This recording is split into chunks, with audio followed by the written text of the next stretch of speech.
Didukung dengan sarana dan prasarana, seragam kerja yang dilengkapi dengan alat pelindung diri, seperangkat peralatan pemadam kebakaran, kendaraan bermotor dan mobil pemadam kebakaran. Di bengkel kerja, alat-alat pemadam selalu dicek fungsinya dan diperbaiki jika ada kerusakan. Kendaraan bermotor dan mobil pemadam juga selalu diperiksa kelaikannya. Kebugaran tubuh selalu anggota Manggala Agni jaga dengan rutin melakukan olahraga. Anggota Manggala Agni siap diterjunkan di garda depan dalam pengendalian kebakaran hutan dan lahan. Kegiatan pemantauan titik panas atau hotspot dilakukan anggota Manggala Agni melalui Karhutla Monitoring System web sipongi.menlhk.go.id. Didukung dengan CCTV thermal yang dilengkapi menara di kantor Daops Manggala Agni. Dalam rangka diseminasi informasi untuk kesiapsiagaan kebakaran hutan dan lahan, Manggala Agni menyiapkan papan sistem peringkat bahaya kebakaran di wilayahnya. Jangan pun telepon, dapat dari WA aja, dia dah langsung bergerak, ayo kita turun. Saling kontak-kontak, sedikit mantap lah kalau mengalami dengan gerakan dengan sama alatnya, bagus lah. Terjun ke lapangan, anggota Manggala Agni melakukan patroli untuk pencegahan kebakaran hutan dan lahan. Berdasarkan data pantauan satelit, tim patroli melakukan ground check langsung keberadaan hotspot atau titik panas. Tim patroli rutin mengecek tinggi muka air untuk memantau kelembaban lahan gambut dan monitoring kondisi hutan dan lahan secara menyeluruh di tingkat tapak. Masyarakat, terutama di daerah rawan, diminta tidak melakukan aktivitas yang bisa memicu kebakaran hutan dan lahan. Untuk mendukung pengembangan upaya pembukaan lahan tanpa bakar melalui kegiatan mengolah pupuk kompos dan cuka kayu. Kami berharap Manggala Agni bisa berkarya lebih dengan penambahan personil, dengan penambahan kemampuan intelektual. Pasukan Manggala Agni selalu berlatih untuk meningkatkan kemampuan dan keterampilan teknis pemadaman di lapangan. Terus berjuang agar langit tetap biru tanpa kabut asap. Jayalah Manggala Agni, sang pejuang langit biru. Siapa kita?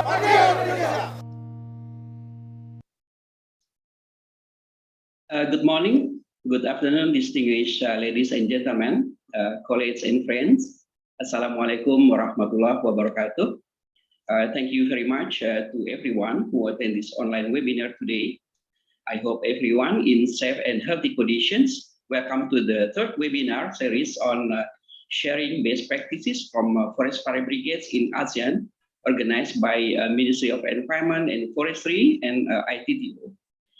Firstly, I would like to introduce myself. I am Mr. Albar, who will moderate this session for the next 2 hours. Before we begin, I would like to inform the winner of the quiz from the second webinar series as displayed on the screens.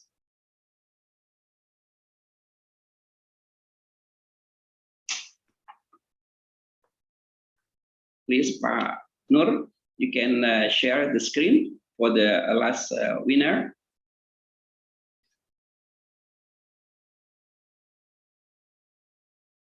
There will also be a door prize for 5 best questions for Indonesian participants. The prize in form of electronic money, we know like a GoPay or OVO, valued 100,000 rupiah, not US dollars. The winners will be announced at the end of this webinar.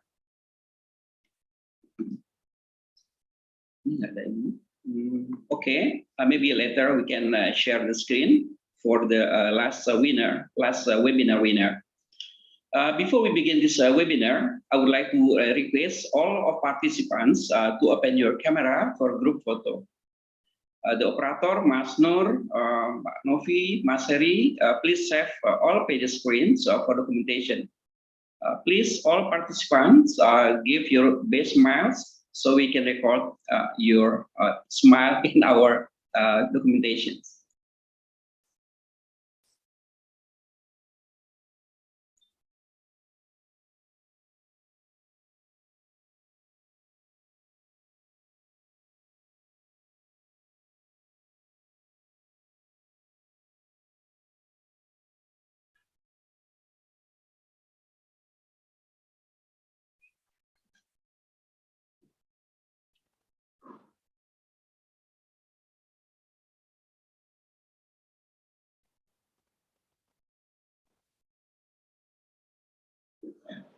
Okay, thank you, the organizer. Just for our information, until now we have 217 participants. Dear colleagues and friends, we will begin this webinar now, but firstly, we will watch this another video.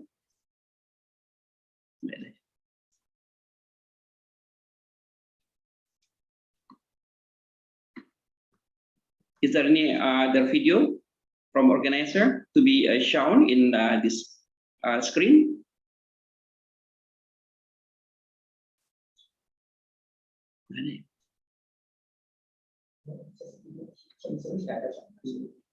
Okay, I think we will already have one video at the first beginning of this opening sessions. Southeast Asia is a part of the world that's been suffering from a high rate of deforestation and forest degradations. The main triggering factors are mainly the agricultural expansion using slash and burn technique, land preparation using fire, prior to plantation, and land encroachment using fires. Under the climate change scenarios in the future and fire management practices today, our tropical rainforests are more susceptible to fire. Land and forest fire play an important role in most ASEAN countries, including Indonesia, Malaysia, and Thailand. In Indonesia itself, peat fire contributed to 43% of emission from forest and other land use sector. As frontliner in the field, fire brigade have crucial role in suppressing the fire. As far as I know, this is the first webinar to share knowledge and experiences of forest fire brigades among ASEAN countries. This webinar fully conducted in English, but we have interpreter from English to Bahasa, vice versa, to assist participants. You can see the icon CC on the lower right part of your Zoom application to choose interpreter. Just a little housekeeping before we get started. If you have any questions during the presentation, please type them into through link Zoom, which will be shared by organizer in chat box in your Zoom control panel. I'll bring them up during the presentation, and we'll also have time for questions at the end. This webinar also broadcasting in YouTube Fire ITTO. So, ladies and gentlemen, in this webinar, we will have three distinguished speakers. The first one is Ms. Fitria Srihandayani from Mangalagni, Indonesia, Forest and Fire Brigades. The second one is Dr. Ahmad Faiz bin Tarima from Bomba, Malaysia Forest Fire Brigades. And the last one is Dr. Ferace Tanpipas, represented the Thai Forest Fire Brigades. Each speaker will have 20 minutes to present his or her presentations, followed by about 30 minutes discussions. Now, without further ado, we will turn the time over the speaker. Our first presenter today is a very special person, Ms. Fitria Srihandayani. She is team commander of Mangalagni Ketapang, West Kalimantan. Ibu Fitria, time and screen is yours. Silakan, Bu.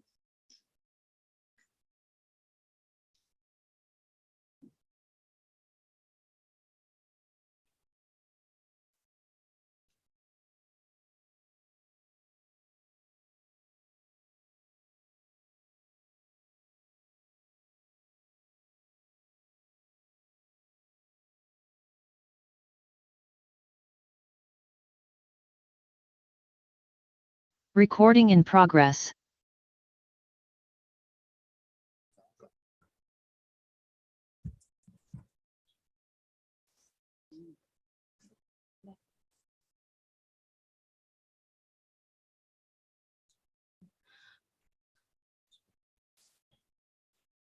Assalamualaikum warahmatullahi wabarakatuh. Selamat siang dan salam sejahtera untuk kita semua.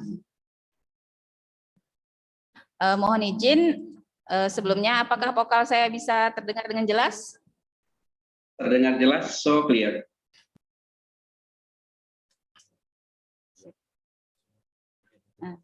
Yang terhormat Bapak Ibu pimpinan, yang kami hormati para narasumber, Yang terhormat moderator serta semua peserta yang hadir pada kesempatan siang hari ini. Mohon izin tidak bisa disebutkan satu persatu. Terima kasih yang sebesar-besarnya kepada pimpinan yang telah memberikan kesempatan kepada kami untuk menyampaikan sharing implementasi Dalkarhutla.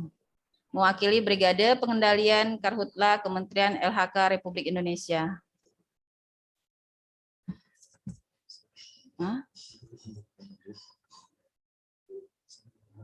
Sebagai pembuka, izinkan saya perkenalkan diri terlebih dahulu. Nama saya Fitria Sri Handayani, lahir Ketapang 14 Mei 1988. Mohon izin sebelum menyampaikan saya berpantun terlebih dahulu. Jalan kerasau ke rumah Atun, baca basmalah agar selamat. Izinkan saya membaca pantun kepada semua yang terhormat. Membakar cumi di Pajar Ajisani, ada tebu, ada asam kuini. Salam hormat dari kami Manggala Agni. Pada Bapak Ibu ada di sini.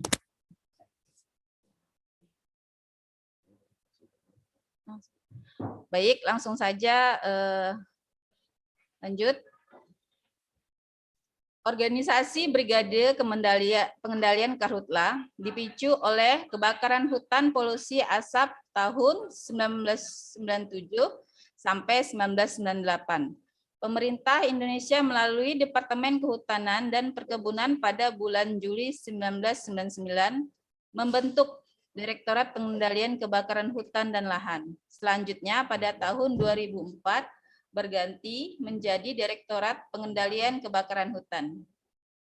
Mengingat Brigade Pemadaman Kebakaran Hutan yang ada masih tersebar dan tidak berada dalam satu garis komando yang jelas dari tingkat pusat sampai lapangan, atau tidak adanya satu lembaga tunggal yang menangani kebakaran hutan dan lahan, serta masih kurangnya sumber daya pengendalian kebakaran hutan dan lahan. Maka Departemen Kehutanan kemudian dibentuk Brigade Pengendalian Kebakaran Hutan yang diberi nama Manggala Agni. Next. Saat ini Daops Manggala Agni telah dibentuk sebanyak 34 daerah operasi yang tersebar di 11 provinsi di Indonesia yang terdiri dari 3 pulau besar, yaitu Pulau Sumatera, Kalimantan, dan Pulau Sulawesi. Next. Dari tahun 2008 sampai saat ini, saya bertugas di Daops Manggala Agni Kalimantan 10 Ketapang, Balai PPI KHL Wilayah Kalimantan. Next. Dari tahun 2018 sampai dengan saat ini, saya dipercaya oleh pimpinan untuk menjadi Kepala Regu Manggala Agni. Next. Berdasarkan ketentuan umum nomor 56 pada Permen LHK nomor P32 tahun 2016 tentang pengendalian karhutla, dijelaskan bahwa tupoksi Manggala Agni meliputi pencegahan, pemadaman, penanganan pasca kebakaran, dukungan evakuasi, dan penyelamatan dalam kegiatan Dalkarhutla di lapangan.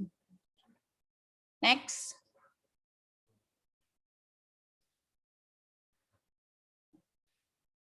Nah, ini giat pencegahan kebakaran hutan dan lahan.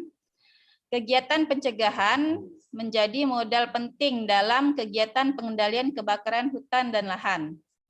Sebab dengan mengoptimalkan kegiatan pencegahan, kejadian karhutla dapat dicegah seminimal mungkin.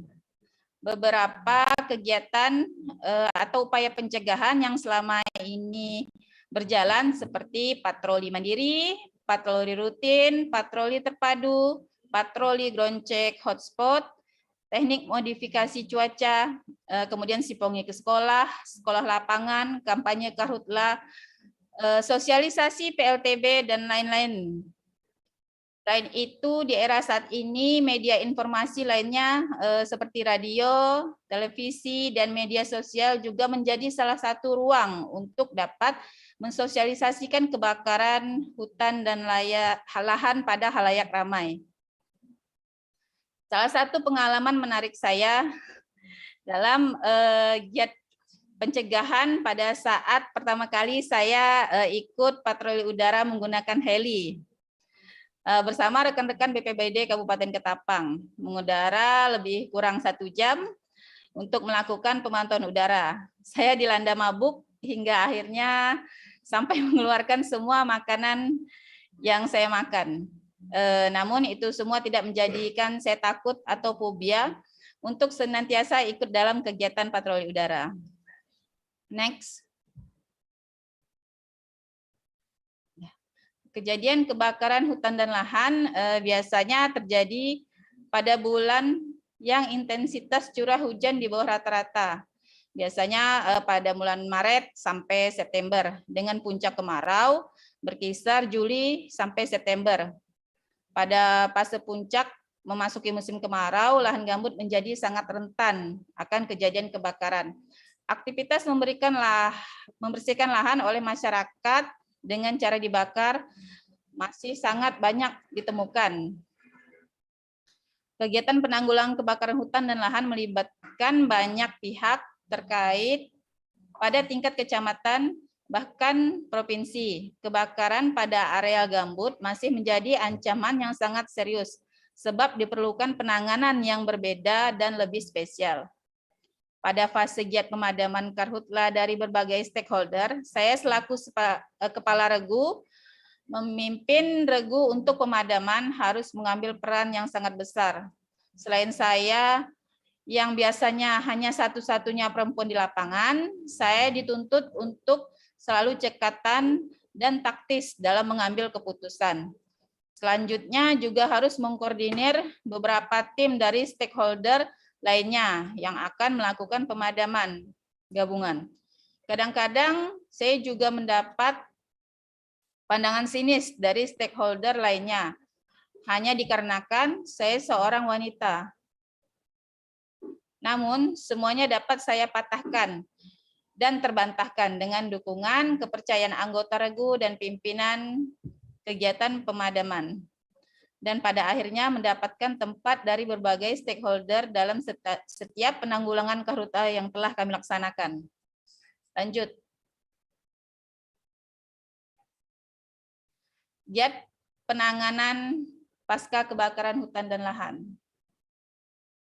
Pada fase penanganan pasca kebakaran, kegiatan lebih banyak terfokus pada penegakan hukum yang dilakukan oleh Gakum dan juga Kepolisian Daerah Kalimantan Barat.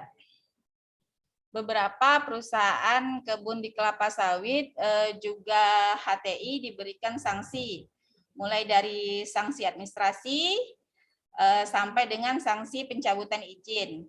Sedangkan untuk kasus perorangan belum banyak diproses atau diputus hingga P21.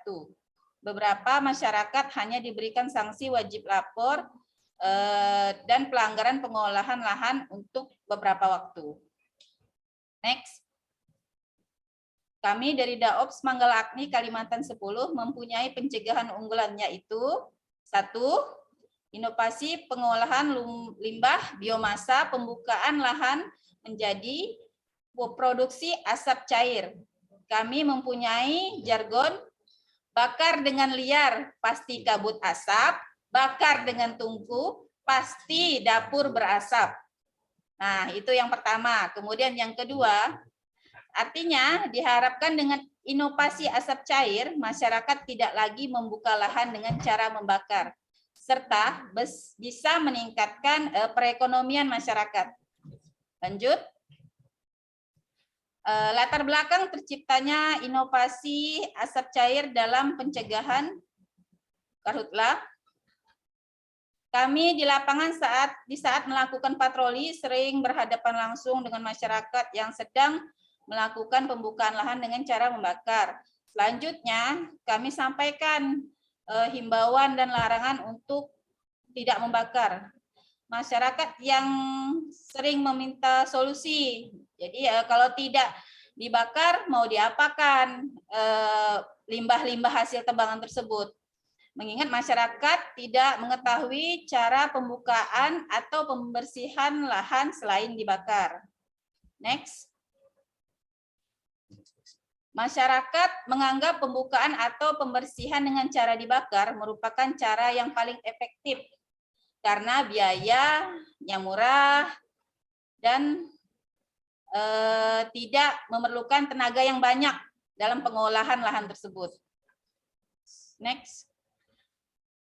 Nah, melalui inovasi ini, limbah biomasa pembukaan kita daur ulang menjadi produk asap cair yang bernilai ekonomi jika dibandingkan dibakar secara sporadis di lahan, yang menghasilkan arang serta kabut asap yang dapat merugikan manusia dan lingkungan. Lanjut. Proses pembuatan asap cair sangat mudah untuk dilakukan, dimulai dengan pertama, mengumpulkan limbah biomasa sisa pembukaan lahan. Nah, yang kedua, dipotong dengan ukuran 20-30 cm, menyesuaikan tungku pilorisator. Tiga, memasukkan limbah biomasa yang telah dipotong ke dalam tungku. Yang keempat, pembakaran limbah biomasa di dalam tungku. Yang kelima, proses pilolisis dan pendinginan. Yang keenam, asap cair ditampung ke dalam wadah yang telah disiapkan. Kemudian yang ketujuh, pengemasan produk, dan selanjutnya produk asap cair dapat digunakan dan dipasarkan. Next. Pada umumnya, masyarakat sangat antusias dikenalkan dengan produk inovasi asap cair ini, mengingat banyak sekali manfaat asap cair berbagai aspek kehidupan. Yang pertama, sebagai pengental latek atau getah secara alami. Nah, yang kedua, pencampuran pakan ternak, disinfektan dan deodoran ternak, penghilang kotoran ternak, bau-bau kotoran ternak. Yang ketiga, pupuk organik cair untuk pertanian. Dan yang keempat, itu kesehatan. Lanjut. Tahapan-tahapan pelaksanaan kegiatan kewirausahaan asap cair yang sudah kami lakukan di lapangan, antara lain meliputi 1. Sosialisasi, yang kedua pelatihan, ketiga, pendampingan pembuatan demplot. Keempat, pendampingan pengaplikasian asap cair. Dan yang kelima, pendampingan kewirausahaan. Beberapa kegiatan kewirausahaan asap cair dapat dilihat pada akun medsos Ketapang. Next. Kegiatan inovasi pencegahan asap cair kami mulai pada tahun 2016 dan masih berjalan sampai saat ini. Di tahapan yang paling awal adalah dengan mensosialisasikan tentang pengolahan limbah biomasa sisa pembukaan lahan menjadi produk asap cair. Kami telah masuk ke komunitas adat dengan mengedepankan kearifan lokal serta menggandeng pemerintah daerah tingkat tapak atau desa untuk dapat menjalin pertemanan sebagai langkah pendekatan kepada masyarakat. Salah satunya dengan ikut terlibat dalam kegiatan sosialisasi masyarakat seperti acara adat, acara pengajian, acara menugal, terus kemudian acara panen raya. Next. Nah, selain kegiatan sosialisasi secara langsung kepada masyarakat, kami juga melakukan sosialisasi secara tidak langsung dengan memanfaatkan teknologi informasi dan media massa. Kelebihannya ya antara lain, 1, jangkauan lebih luas, 2, dapat dilihat berkali-kali, 3 dapat dijadikan referensi. Next. Proses selanjutnya setelah sosialisasi adalah kegiatan pelatihan. Dalam kegiatan pelatihan ini, masyarakat dilatih bagaimana cara membuat asap cair, fasilitasi dan dukungan untuk kegiatan pelatihan inovasi asap cair ini. Selain dari KLHK, masyarakat juga mendapat fasilitasi dari pihak swasta, dari perusahaan perkebunan atau HTI, dan juga dari pemerintah daerah setempat melalui desa ADD atau DD. Next. Tahapan selanjutnya merupakan tahapan yang diperlukan kesabaran dalam keuletan serta komitmen yang kuat dari anggota Manggala Agni selaku pendamping maupun masyarakat, mengingat proses pendampingan sangat panjang, mulai dari pencarian lahan, pembukaan dan pembersihan lahan, kemudian pengumpulan limbah biomasa, terus pendampingan pembuatan demplot, selanjutnya pendampingan pengaplikasian asap cair, kemudian pendampingan produksi dan pengemasan, kemudian kewirausahaan asap cair tersebut. Next.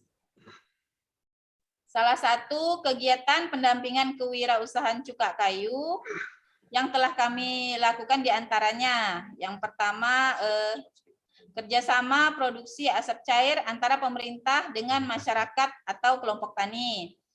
Yang kedua, penandatanganan naskah kerjasama tentang produksi asap cair antara Pusat Penelitian dan Pengembangan Hasil Hutan, Balai PPI KL Wilayah Kalimantan, dan kelompok tani Sumber Rejeki.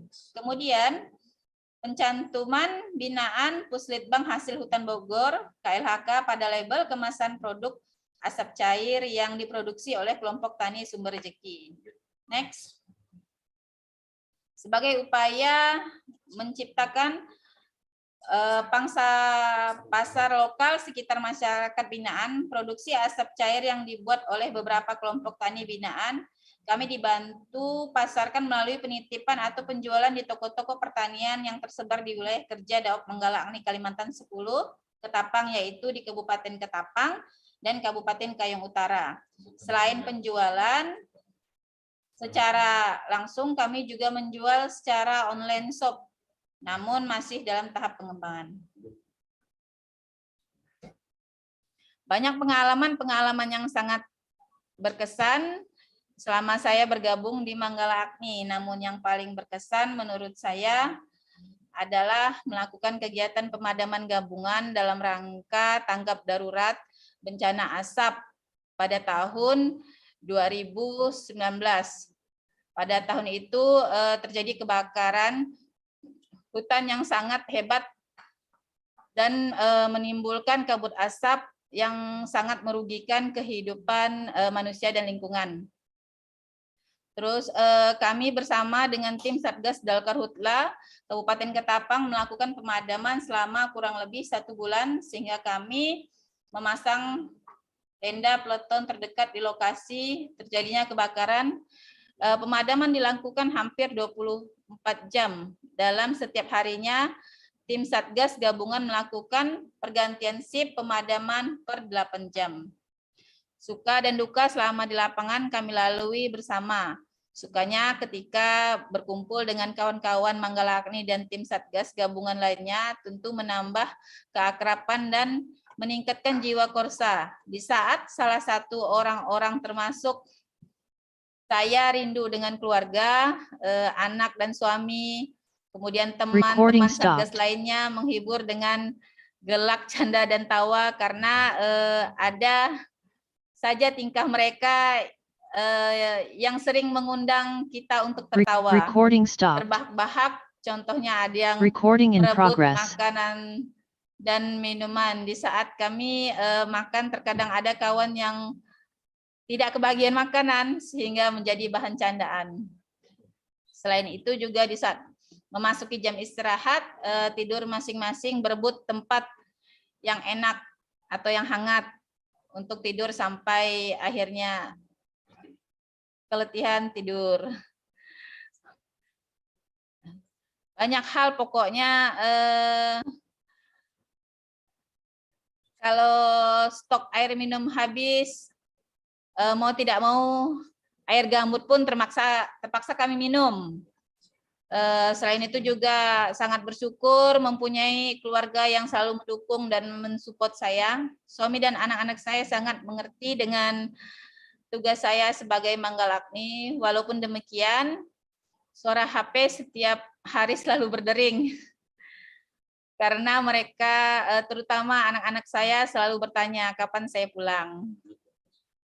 Maka saya sangat berterima kasih kepada suami dan keluarga yang bisa mengurus anak-anak selama kurang lebih 1 bulan selama saya menjalankan. Satu hal lagi yang berkesan itu di saat saya menjadi aktor dalam pembuatan video pengarusutamaan gender, yang kebetulan waktu itu saya mengikuti lomba storytelling PUG yang diadakan oleh Kementerian LHK. Pada saat itu saya dalam kondisi mengandung dengan umur kehamilan yang sudah 9 bulan.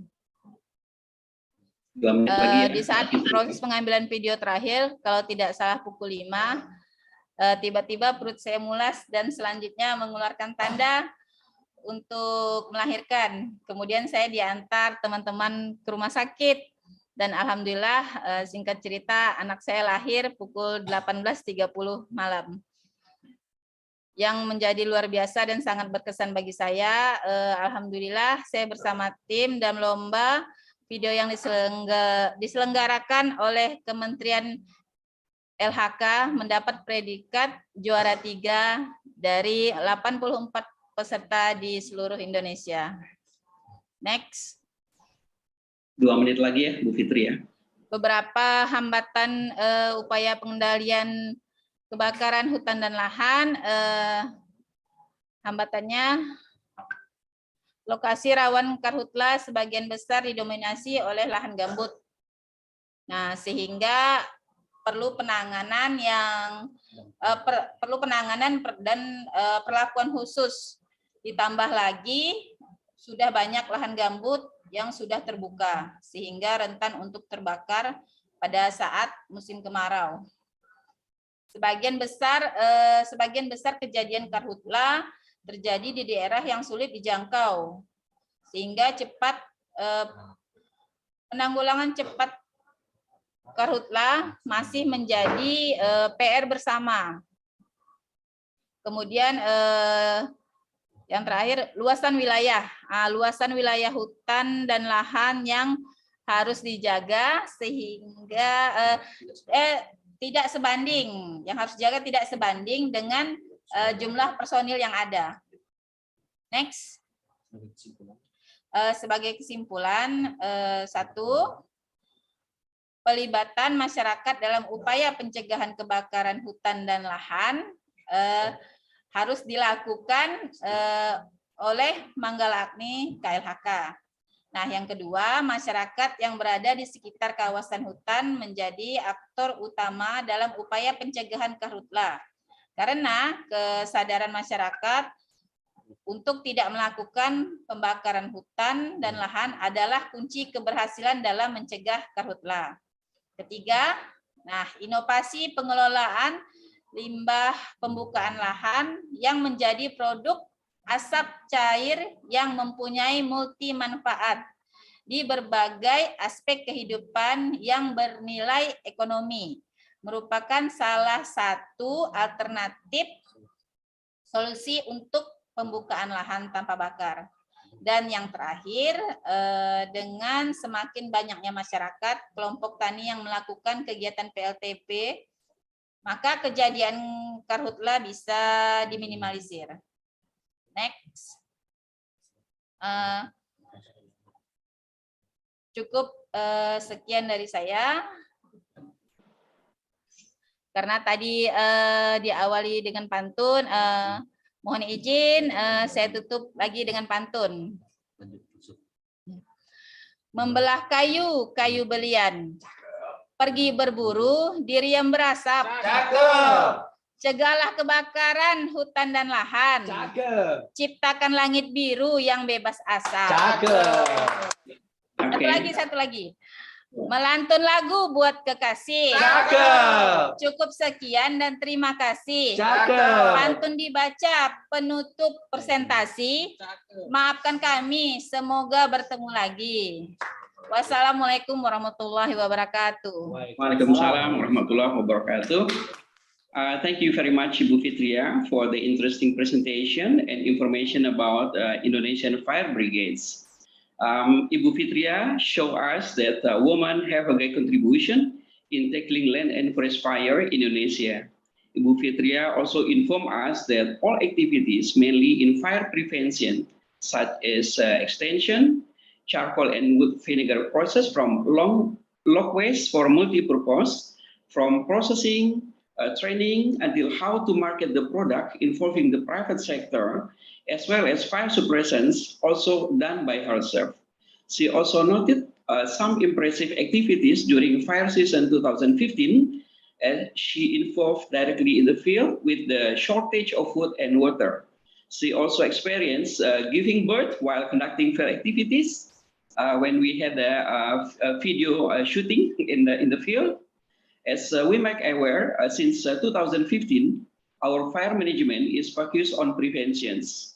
And she also made a conclusion that involving local community and in innovation in opening land without burning should be encouraged to decrease fire occurrences. Additionally, you may watch the Women Mangalagni Fire Brigades in special feature by official television broadcasting in YouTube. So you just Googling in YouTube, then write down the Mangalagni or Sri Kandi Mangalagni, you may find some video.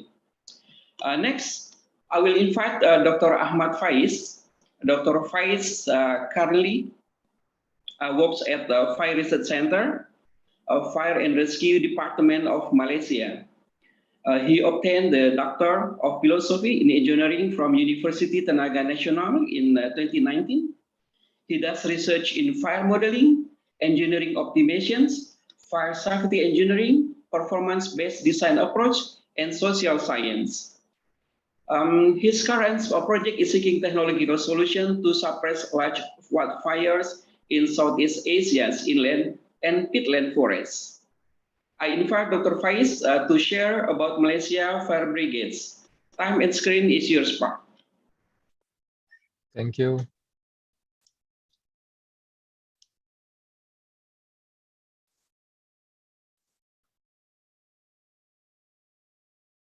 Assalamualaikum and very good morning. Good morning, Indonesia. Good morning, Thailand. Thank you, Dr. Israr Alba, the moderator today. As well, Directorate of Forest and Land Fire Management for introducing me. My name is Aman Faiz bin Tarima from Research Planning Center, Fire and Rescue Department of Malaysia. First, I would like to thank to the Ministry of Environment and Forestry, and also the Forest and Land Management Office, Government of Indonesia, for inviting me in this third series of webinar. Thank you so much. So I request to off my camera to allow the stable connection.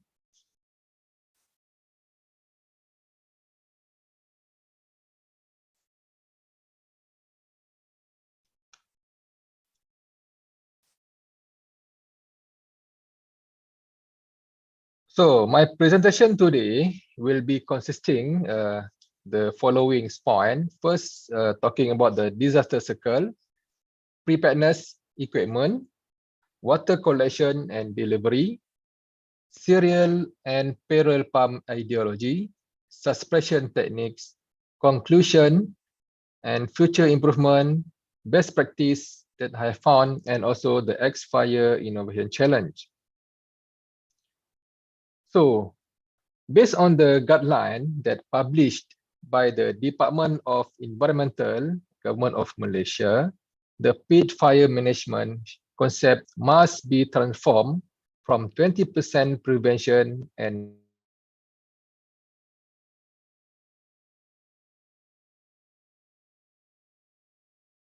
This transformation will automatically reduce the suspension time, operation costs, manpower, and maintenance costs. This is also in line with the disaster management circle shown in this slide, which is categorized under mitigation or prevention.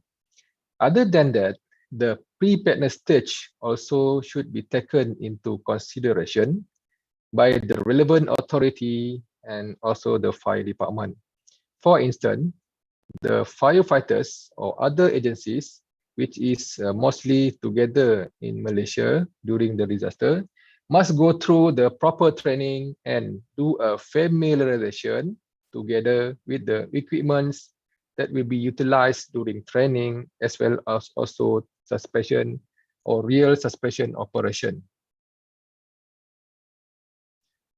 So this is the example, the equipment that's supposed to be used during training and real operation as shown. So drone normally can be used to capture the real-time image such as fire age, fire spread, size of fire, spread direction, wind direction, closest water supply, deep well, access road, and etc. And this data or this image can be transferred and plot into GIS platform and used for the operation strategy and planning. So in order to use this GIS system, we should need the internet connection, a Wi-Fi network, and also the heavy duty laptop during at site. So showing this screen also, we can see that the GIS mapping containing access road to the file location. You can refer the yellow line. So I just create this scenario. By doing so, let's say we can estimate the distance for the firefighters reach to the fire location. And also the commander can also play the rules and plan for getting the water supply, allocate the staging, execute the fire suppression operation by performing several groups and equipments. Or in other words, it is the stage to do the planning or strategy for the fire operation. So besides that, the usage of the ATV is vital to assist and move the heavy duty equipment logistic such as hose, water pump to a new fire spot location. So from my experience, this is very, very much important because the movement of the heavy logistic and manpower are much difficult on the pit fire land surfaces. Talking about the water collection or delivery, based on experience, there are 4 approaches gaining or collecting the water supply. First is using the parallel pump and single pump. So if we using the parallel pump, it is more suitable to increase the water flow rate in case of for using total flooding techniques. While for the single pump, it can be used if the closest water supply and fire situation is not too critical. So if we using the relay pump, if the water sources is far away from the fire location, normally the firefighters need to use the relay pumping technique, a method to need to build another temporary pond for collecting the water. And also the serial pump also much suitable when the operation need to increase the water pressure while involve the many discharge outlet. For example, in a real location, in real fire, firefighters may use many wedge hose with nozzle for direct attack approach. For this condition, the serial pump is more suitable. So the previous water collection energy is actually in line with the ideology of the parallel pump as shown in this slide. If we looking this slide, this graph, which indicate number 1 is single pump and number 2 is double or 2 pumps in parallel. What we can see here is the flow rate increase with the additional pump while maintaining the pressure.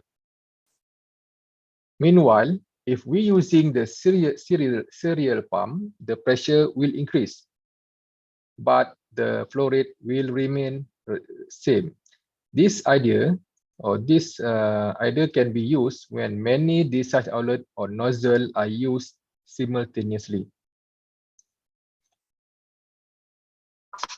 Moving to the suppression technique, the normal practice we use is direct attack. So the direct attack have the problem such as low efficiency and taking longer time to suppress the fire. So also the firefighter also exposed to the dangerous such as falling into the deep holes, exposed to the wild and venomous animals, pre-war bombs. Sometimes they're exposed to the pre-war bombs and exposed to the poisonous plants, waterborne disease and mosquito-borne disease. So the next technique is fire break, which by creating the drainage system around or along the fire edge so that the fire will not spread to the next area. Besides that, we have also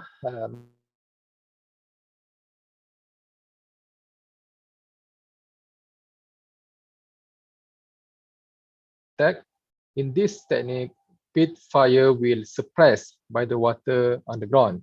However, for my experience, this technique is not suitable during the drought season because need more water consumption. Otherwise, it is suitable during the prevention stage or before the drought season. So another technique that Bomba use in this Malaysia is water bombing. So the new technique here we approach is before we fly by helicopter, we are using drone complete with the thermal image and identify which area with the high temperature spot point.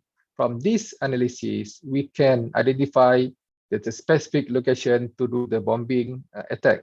So if when we have decided to do the water bombing, so the helicopter from the air division will fly and do the task. So by doing this way, I feel that this approach can reduce the cost of operating the helicopter operation. So another approach techniques that normally use can be used also backfiring. So backfiring is indirect method of attack. It is the act of setting fire along the inner edge of a fire line, either to consume the fuel in the path of white line fire, change direction or force the fire formation column, and slow the change fire rate spread. So for conclusion, I can say that we must focus on prevention and preparedness other than suppression. Second, we need to suppress. Second conclusion is the suppression method and water quality can be used depend on the strategy and the fire situation. And to the policymaker and also the government should also allocate the budget and upgrade the equipment and facility to the latest technology to avoid or to burden the firefighters during the fire operation stage. So the last conclusion, we must utilize ASEAN technology to ease mobilization of the heavy duty on the pit fire land. So from my experience, for my opinion, I have future improvement idea. I would suggest that the policymaker or government or fire department must think and design in advance the equipment that secure the firefighters do the fire suppression task. For instance, build a new equipment that can working within 24 hours. The firefighters only monitoring the water pump so that the firefighters can avoid the dangerous from falling in the holes, deep holes, a threat of wild and venomous animal, pre-war bombs, and waterborne diseases. So this is the best practice that I have found during conducting the literature review. This is from Canada, invented in 2019. So let's see this video first. Good day, I'm Kevin with Trident Pumps. We got called out to a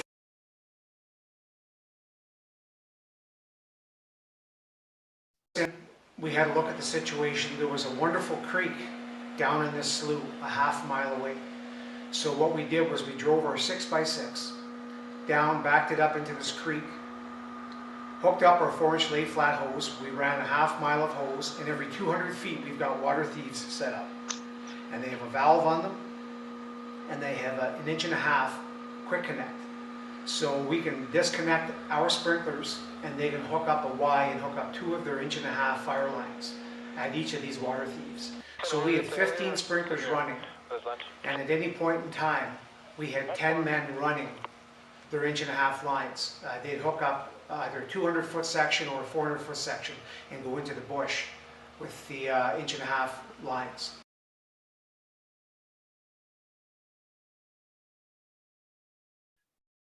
The next one.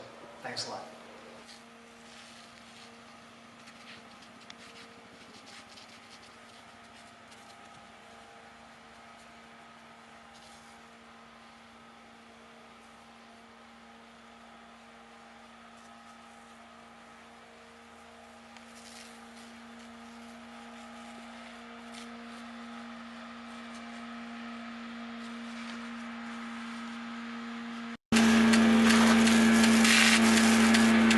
Blowing the bark off them trees.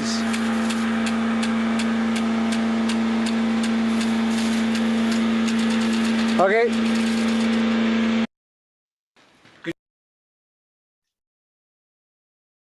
So this is the last slide for me. The photos tell the story. So actually, this is the X-Fire Innovation Challenge that I have won in March 2022. So actually, this innovation challenge seeking the innovative solution to suppress wildfires in Southeast ASEAN and also the peatland fires in faster, safer, and cheaper manner. So this challenge consisting of 3 stages and have been go through for 3 years because the pandemic COVID.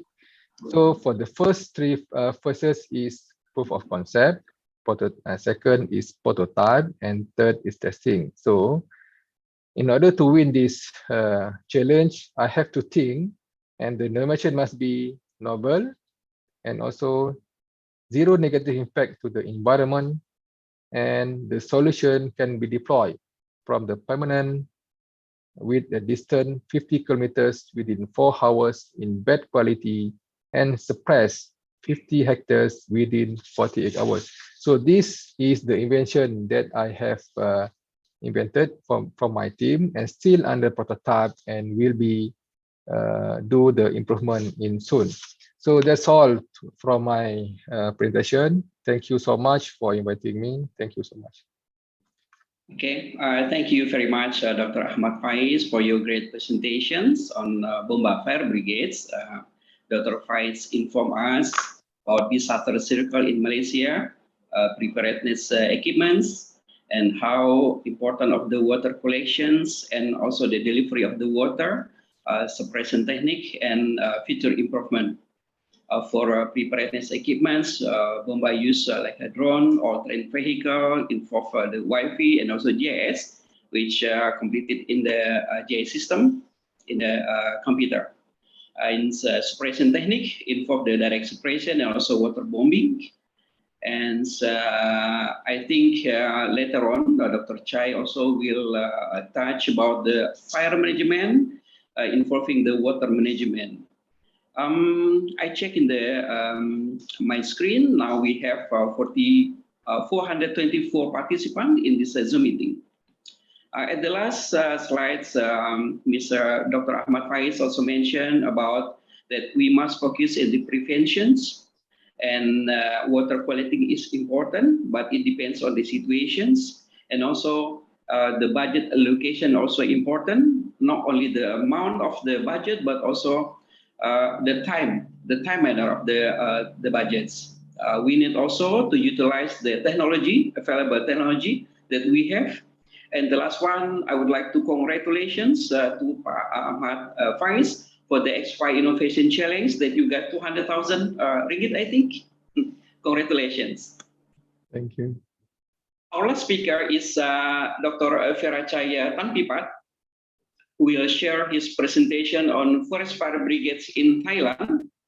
I know that Dr. Chai sent us about 100 slides.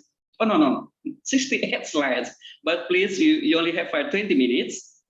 Dr. Verachaya is a remote sensing engineer and also geographer. His work has focused on wildfires, transboundary haze, and flooding throughout Southeast Asia. Currently, he is an advisor to the Director General of Thailand's Pollution Control Department, a founding member of the Upper ASEAN Wetland Fire Spatial Research Unit, senior expert faculty member of Forest at Kasetsart University. He also the co-chair of APAN Disaster Mitigation Working Group. I think I'm a member of this working group. And chairperson of APAN Open and Sharing Data Working Group. He studied geography and planning at University of Toledo in 95. Studied environmental studies at Northeastern Illinois University in 96. And PhD of Environmental Studies and Geography at ASEAN Institute of Technology in 2009. Dr. Chai, we have 30 minutes. Time and screen is yours. Thank you, Dr. Isra. Let me share my, okay. You see my slide, huh? Yep. Okay. Okay, as a introduction, thank you for my introduction. My name is Virachai Tanpipat, and I'm involved with this forest fire for a long time, I think, like maybe, well, 25 years now, I guess, but less than Bambang. Bambang is longer. Bambang is an old friend of mine. But yeah, currently, I work as a senior expert at this Upper ASEAN Wildland Fire Special Research Unit, which is under Forestry Research Center at the Faculty of Forestry, Kasetsart University in Thailand. And I involve a lot. So, but when we're talking about this forest fire brigade in Thailand, I didn't know that we need to go into more detail, because that what you present, both of a presenter before me, they go into more detail. So I just touch upon our fire brigade, and even that I need many hours to explain. But I will try to go a little bit very precise. The problem is, okay, let's go further into the contents that the fire brigade in Thailand, how we organize the suppression unit, preparation for the crew, the equipment that we have, and a little bit of ground suppression that we have done in the southern Thailand in the peat forest, and the future development that we are planning to do in terms of fire brigade.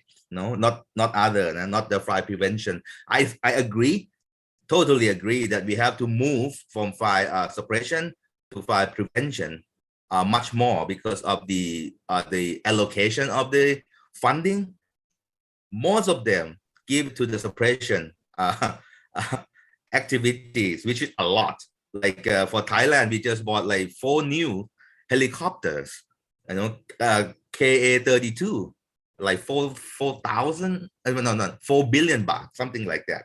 And we don't have even a little bit money, like 100,000 for the community-based fire management, which is like, what? You don't have money for that, but you buy a new helicopter, you know? And they said that they bought 2 more, so we're gonna have 6 of them, which is like, why? We need to move it to the prevention more than suppression. But they think that having more this kind of aerial water bombing will help a lot, which is they have to change their mindset. So, but at least we have, like in the past 2 years, we have a lot of rain during dry season. So there's not much not many fires in Upper ASEAN or in Thailand. So this is the history of our forest fire control. It used to be unit, it used to be office, and now it go down to become just a division, and it's split. It started in 1981. Okay, one director went to Canada. The Royal Forest Department realized that we need to have this fire control. So they sent this Director Apinan to Canada to learn how to establish how to work on the fire control, forest fire controls, and then we established the first unit in 1981 when he came back, and then in 1997, during the time that we had a bad El Nino and very big fire, I think still the largest fire in Indonesia, we established the so-called the special force called Fire Tiger, like a hotshot in Thailand. But then later in 2015, due to the ability of the unit and the budget, we just got order from Director Siri to dismiss it. Then now it reduced back to just a Forest Fire Special Force. And then in 2002, the whole office moved from Royal Forest Department to the Department of National Park. So we split into two departments. And then for the duty of Royal Forest Department in their reserve forest, they have to decentralize the duty of forest fire control to the local administration. So it started in 2004. Then until now, just finished this year, I think, or like a few thousand local administration, like a district. And then now in 2015, because of a lot of forest fires, so Royal Forest Department decided to re-establish the Forest Fire Control Division back again.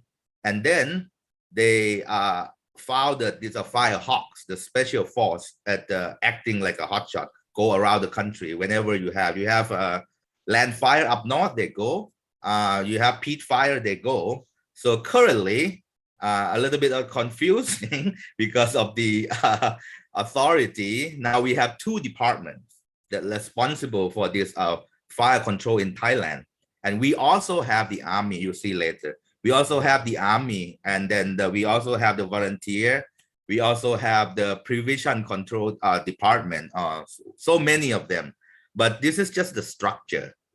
When they moved it to the Department of National Park, they have this Forest Protection and Fire Control Office. And under that, we have like Forest Fire Control Division that control all the whole country within protected area, okay? Within the protected area only.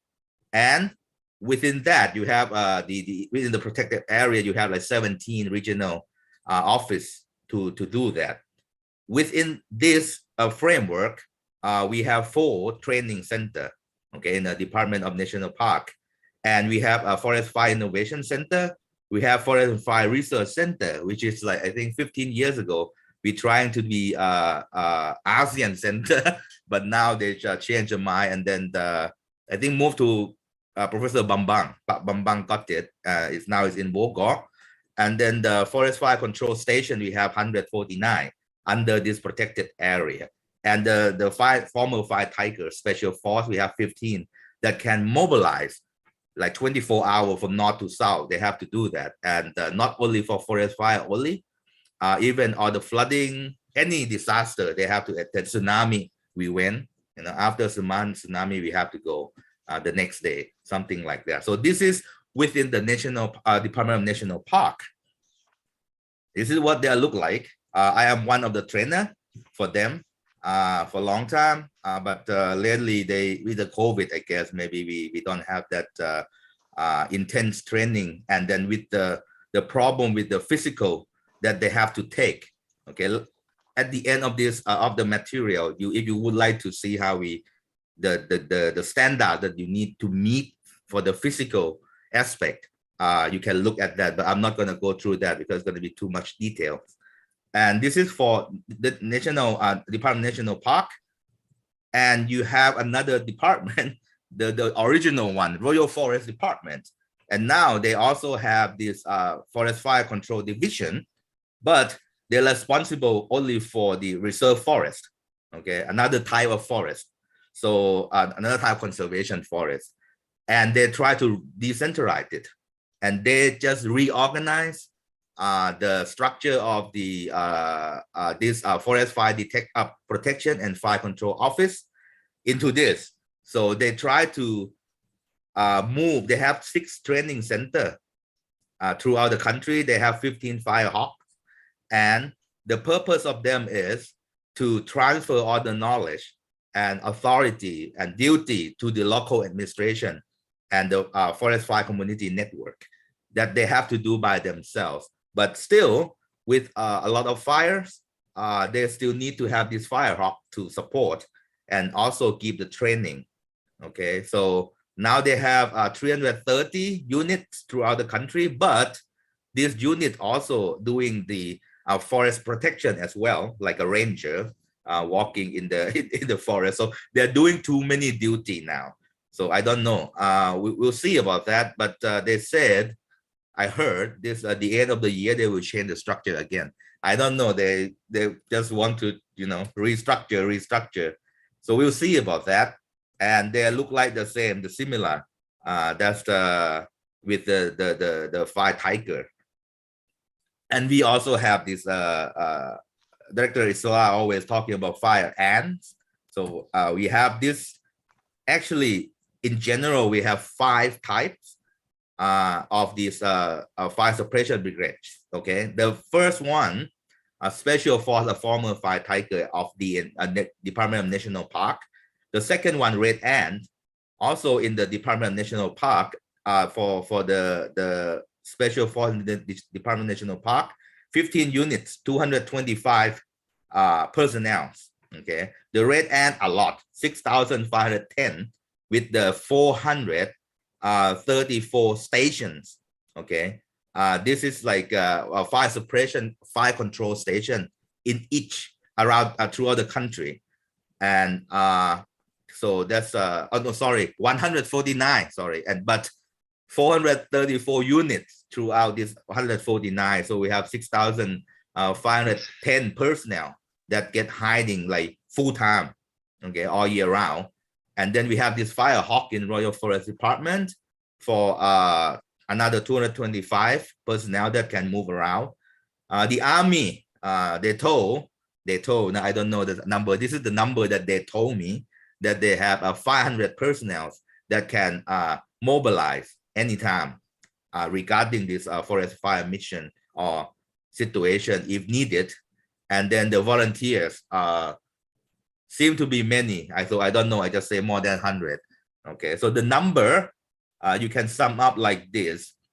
Okay, in each type, oops, sorry. So in each type like this. So roughly we have like 7,000 something each fire season, okay, to use. Then we have fire crew, we have fire detection and communication team. We also have a war room, we use so many things, and too many people order, so we confuse, like they have single command.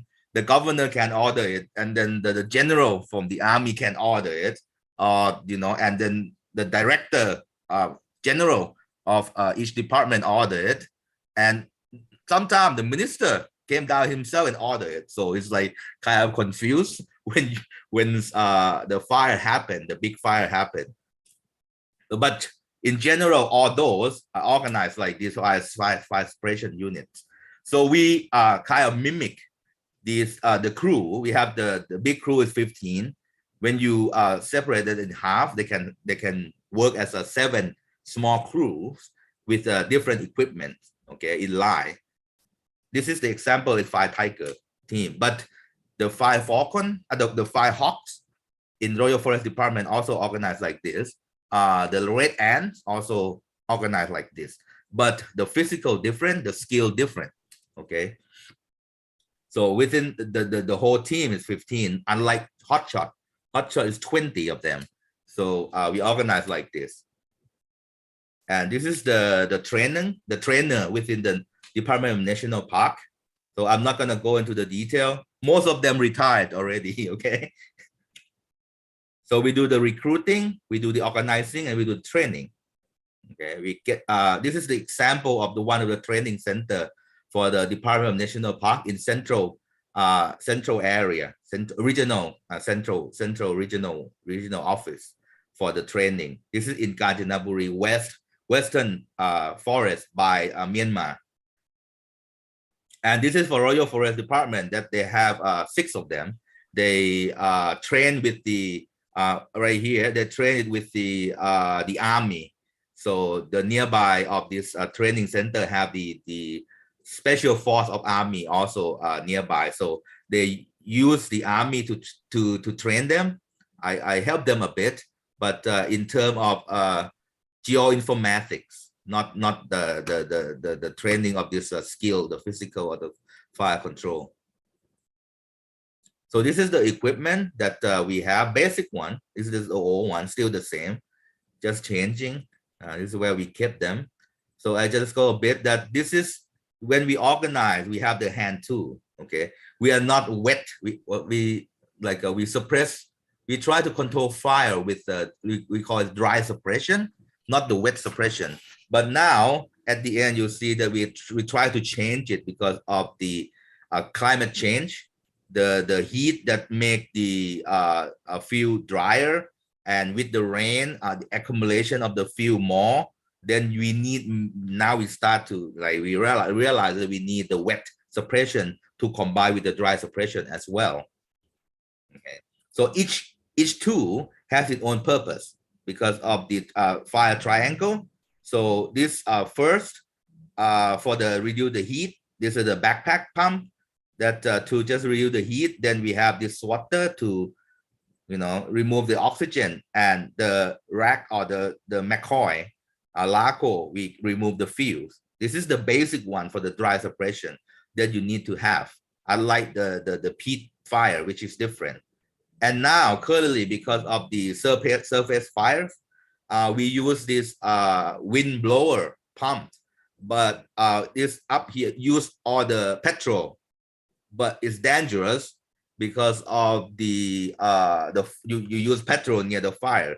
So lately, we're trying to Royal Forest Department testing now with the electric one, because many incidents already in the past couple of years that the wind blower got burned, from the fire, because there's you carry the petrol in the back of you all the time. So when the wind change direction, it might get caught and burned. So now for the safer, we do this electric one. This is the equipment that we're using. We have farm tractor, we have water tank, we have slip-on tank, we have fire tender. We use the macro for the peat fire. We did the trench, and we're using the pump, but the different kind of pumps and the long, right? You said like Bambang told me in 2015 that you're in Sumatra, I think Palambang, I think it's just like a water table went down to 40 meter. It's like, wow, how can you get the water from that? You have to dig it down. So I don't know, it's very dry. So the same thing happened in Thailand also. It's the peat get too dry and then get caught fires. And we have the water bomber from the helicopter, different type, and we also use the helicopter to deliver any necessary things to the fire brigade inside the forest. So we have to practice as well and carry out the injured one. This is practice. Get the water in. Then we have this typical water bombing from the helicopter, small one. We have the big one, the Chinook from the army. We have the Bell. This is used a lot more, Huey. And then we have this, used to have amphibian. This one, I didn't know that we have it, but the director series said we got it from Canada, but it's no maintenance, so gone already, okay? And this is the amphibian that have to use to work. And we have the C-130 using the army also costs a lot of money. That's the problem. And we have usually we use now this one, we use Dakota, still using this one. And they love to use this. I don't know why. It costs a lot also. This is MI7, two of them trying to go. They from the army, what is it? The regional 3. And this is the one that now the basic one that we use. We have 4 of them for a KA-32. And it can suck like, I don't know, 3,500 liters within 1 minute, something like that, to go up. And then you can, you know, it's nice to have, but the cost of operation may be too much, I think. And then they have this UAV fixed wing from the army, from the Air Force, that go and then do the video and then take the photo.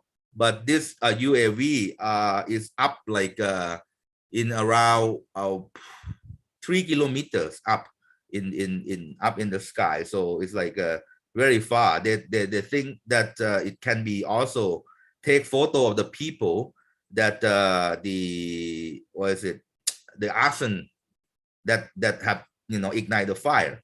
So they took the picture as well that can see the face, which they have a very good camera on that.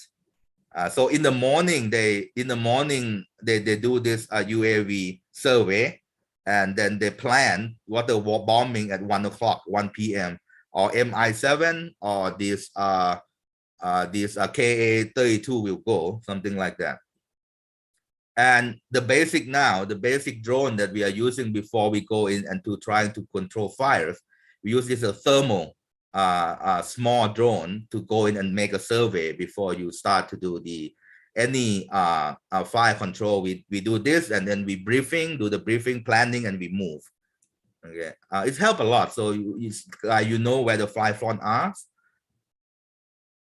And just introduction new that we try to understand the fire weather as well. This is from FCS company in Canada. They sent one for us to test, and now is and then this link it to the this one is like just 2 months ago that the U.S. Army, the Washington National Guard came, and we have this Cobra Grove practice, and I just introduced this equipment to them, and we try to cooperate more on the fire control, learning the way they do in the US, I guess, hopefully so, through the Army, and the equipment link it with the cloud-based by Iridium. So in Canada, they have this software, cloud-based software that we can organize, and this can measure the wind direction, the fire fuel, humidity, the temperature, something like that.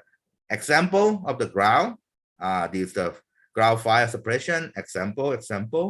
So similar to what you have done, you are doing.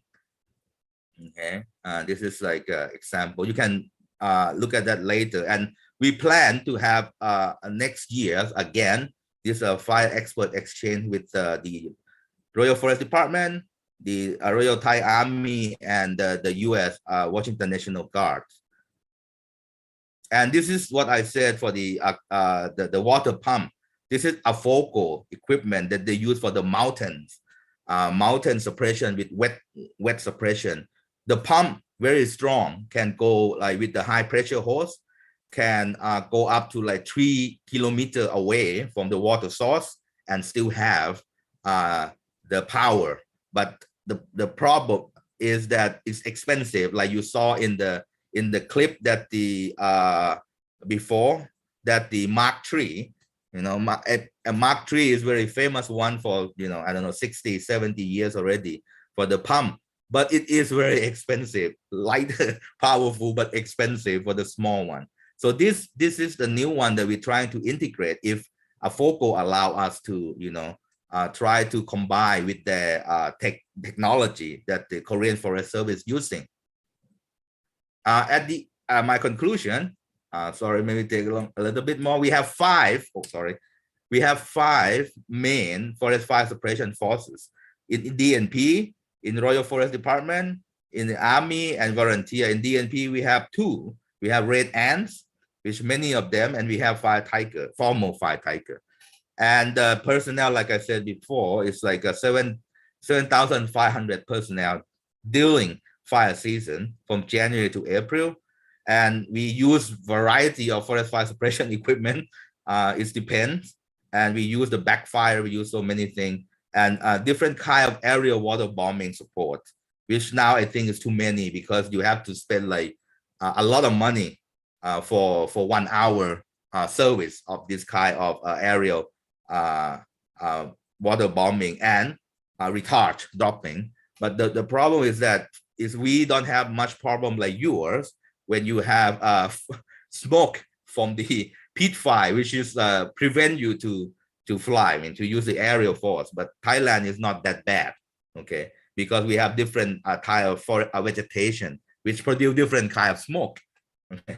And further, that like I said, we would like to cooperate more with the FOCO and U.S. Army about this fire control. That's the end of my presentation. Sorry, taking a little bit long.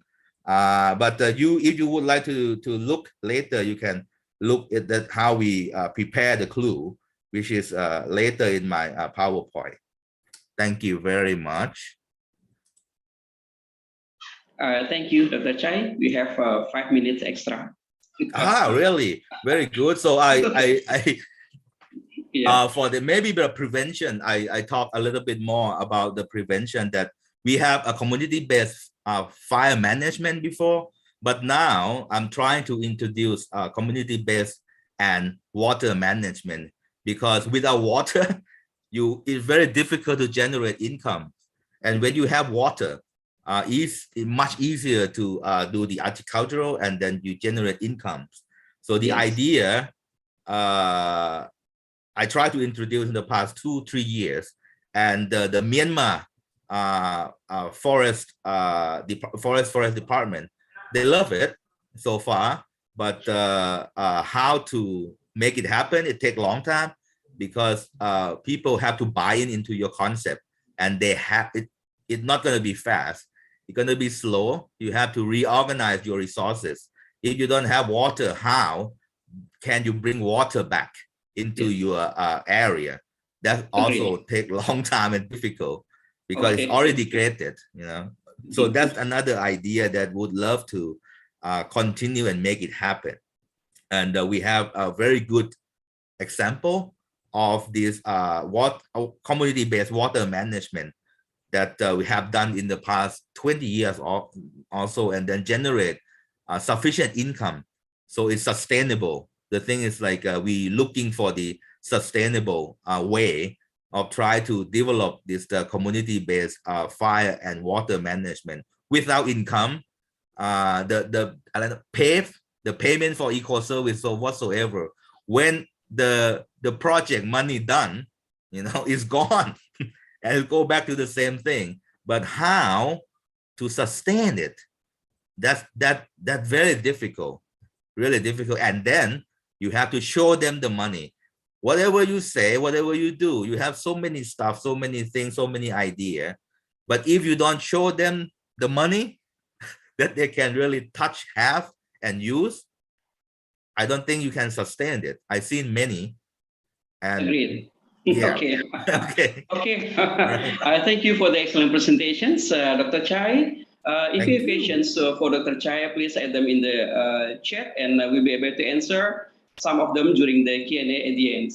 I would like to make a note.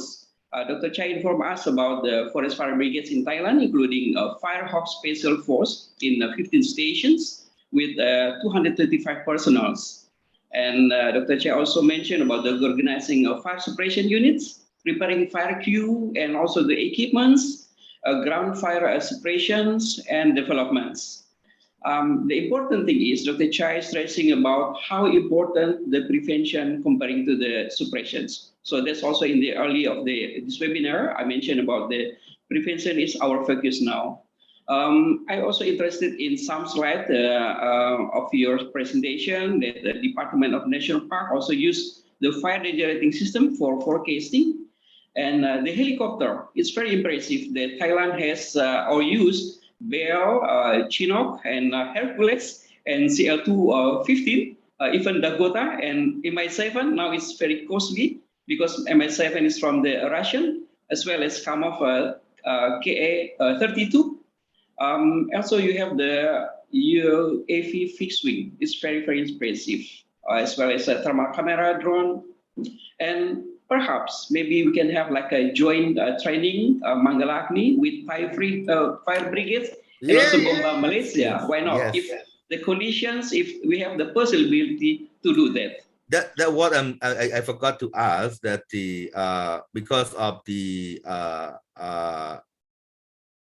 was it a Washington National Guard, Yes, they pick yes. Malaysia as their partner as well, Malaysia and Thailand, so we can have joint With training Indonesia also. with Malaysia, Thailand, and then maybe Why not? Indonesia. Yes, Just yes, because they have to okay. select the two countries.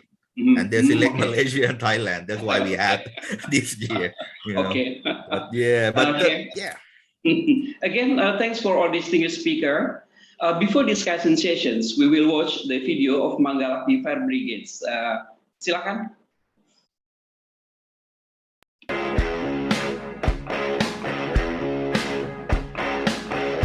Manggala Agni adalah sumber daya manusia yang sangat diandalkan dalam pencegahan, pemadaman, penanganan pasca kebakaran, dukungan evakuasi, dan penyelamatan dalam kebakaran hutan dan lahan. Sebagai garda depan pengendalian kebakaran hutan dan lahan, anggota Manggala Agni dituntut punya keterampilan teknis dan jiwa korsa yang tinggi saat bertugas, kompak, tangguh, dan berani. Dalam upaya meningkatkan kapasitas anggota Manggala Agni, Kementerian Lingkungan Hidup dan Kehutanan bekerja sama dengan the International Tropical Timber Organization atau ITTO menyelenggarakan kegiatan bimbingan teknis Manggala Agni sebanyak 11 kali di Daups Manggala Agni di Provinsi Kalimantan Tengah, Kalimantan Selatan, Sumatera Selatan selama masing-masing 3 hari dan diikuti lebih dari 400 peserta. Dalam pelatihan, peserta mendapatkan pengetahuan sekaligus keterampilan tentang keselamatan dan kesehatan kerja dalam pelaksanaan pengendalian kebakaran hutan dan lahan. Pengetahuan ini sangat penting bagi Manggala Agni mengingat aktivitas pengendalian karhutla yang sangat berisiko tinggi.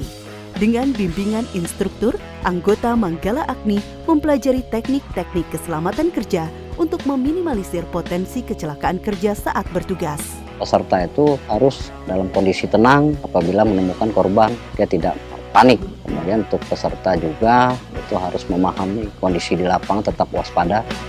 Peserta juga mendapatkan pengetahuan dan keterampilan berkaitan dengan evakuasi satwa yang terdampak kebakaran hutan dan lahan. Anggota Manggala Agni dilatih teknik-teknik bagaimana melakukan evakuasi beragam satwa liar yang kerap dihadapi saat melakukan pemadaman. Khusus untuk satwanya, teman-teman juga harus memperhatikan jenis satwanya apa-apa aja. Kendaraan, APD, alat pelindung diri itu nomor 1. Jadi jangan meremehkan, kita tidak tahu apa yang akan terjadi di lapangan.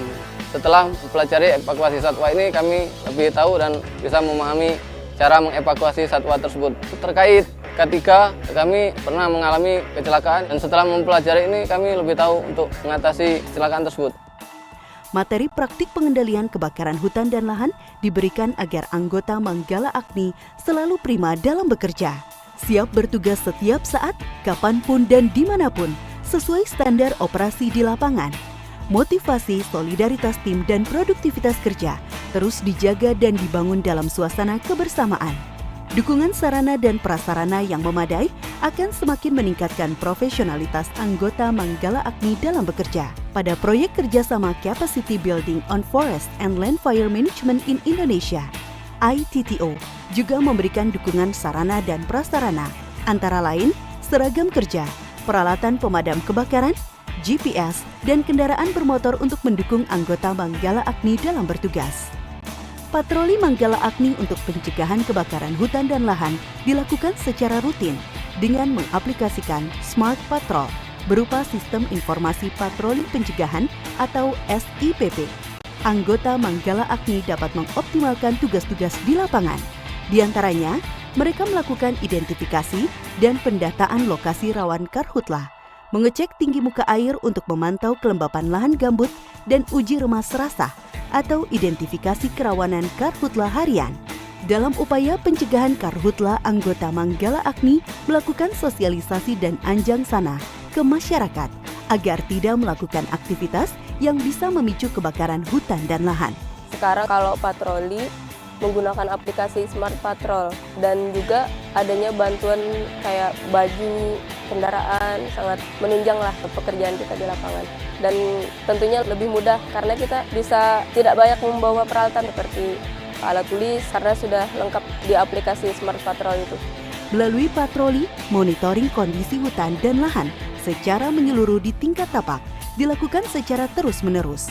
Berbagai upaya untuk meningkatkan kapasitas SDM dan sarana prasarana atau Satpras Manggala Agni ini terus dilakukan untuk semakin meningkatkan profesionalitas Manggala Agni dalam melaksanakan tugas pengendalian kebakaran hutan dan lahan. Dengan dukungan semua pihak, Manggala Agni selalu siap melaksanakan pengabdian dalam pengendalian kebakaran hutan dan lahan yang profesional dan handal.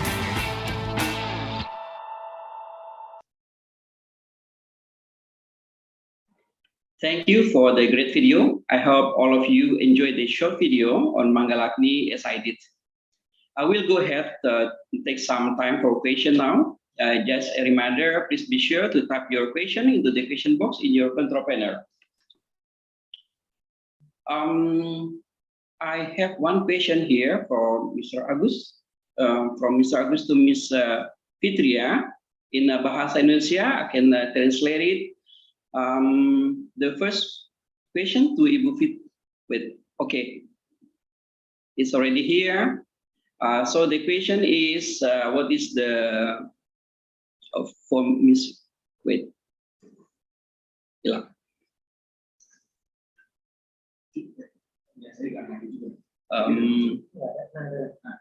Okay. So the first question from Pak Iskandar Bara from Minister of Environment and Forestry to Ibu Fitria, Dr. Ahmad Zain, and also for Dr. Chai. The first one is that he was surprised with Ibu Fitria that's involved in fire brigades, Manggala Agni. The question is there the personnel of fire brigades in Malaysia, Bomba, and also in Red Ant, Thailand, not only the men but also women. The second question is for Ibu Fitria. In generally, is there any differences that owned by the fire brigades, both men and women, in conducting their tasks in fire management, especially for the fire suppressions? So that's the question to Ahmad Zain, Pak Ahmad Faiz, and also Dr. Chai. Is there any fire brigades, the women fire brigade, such as the Indonesian cases? And for Ibu Fitria, I think the second one. Please, Dr. Ahmad Faiz, and first, I think. Thank you, Doctor. So for your information, Fire and Rescue Department in Malaysia consisting male and female firemen or fire women. So in this context, we're not also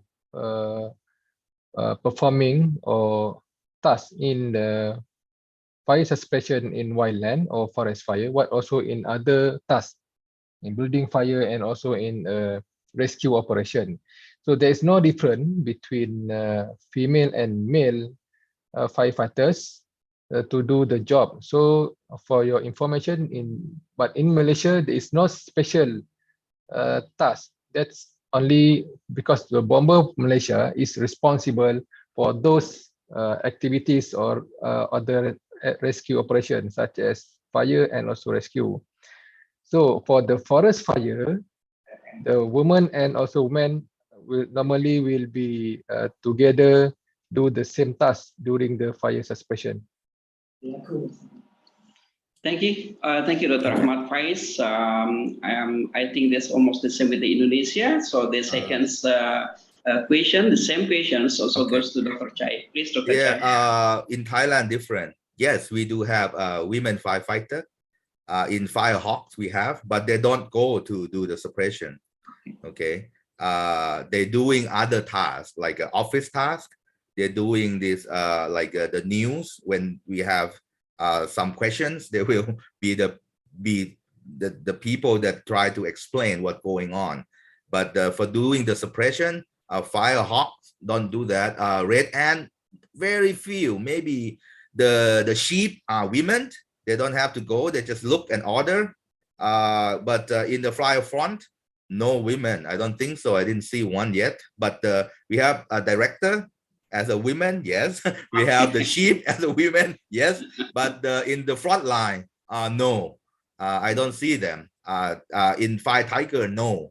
None. A Firehawk, a few, very few, like less than 10 from in the unit, in the unit. So, but they're doing different tasks. In the Fire Front, they don't go there. Okay, they just they can be a director, or they can be the sheep, the fire boss, but not the one who really doing the task. That what is going on in Thailand. So they have higher, you know, they can order you. Not yeah, they have higher position. Yes. Thank you, Dr. Chai. Maybe to ensure about the women fire brigades, I think maybe we have a schedule to see directly in the field in Thai. Later on, yeah, Dr. Chai. We'll visit the Royal Thai Fire Brigades. Tadi ada pertanyaan untuk Mbak Fitria. Secara umum, adakah perbedaan yang dimiliki oleh para brigade pengendalian kebakaran wanita dalam menjalankan tugas? So this is about the differences. Is there any difference in tasks both among women and men of fire brigades? Silakan Ibu.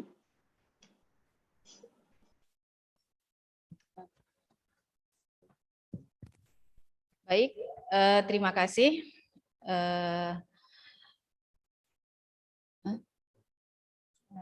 Sebenarnya secara tanggung jawab, tugas pokok dan fungsi yang diberikan kepada anggota Manggal Agni, baik itu perempuan maupun laki-laki, tidak ada perbedaan yang signifikan.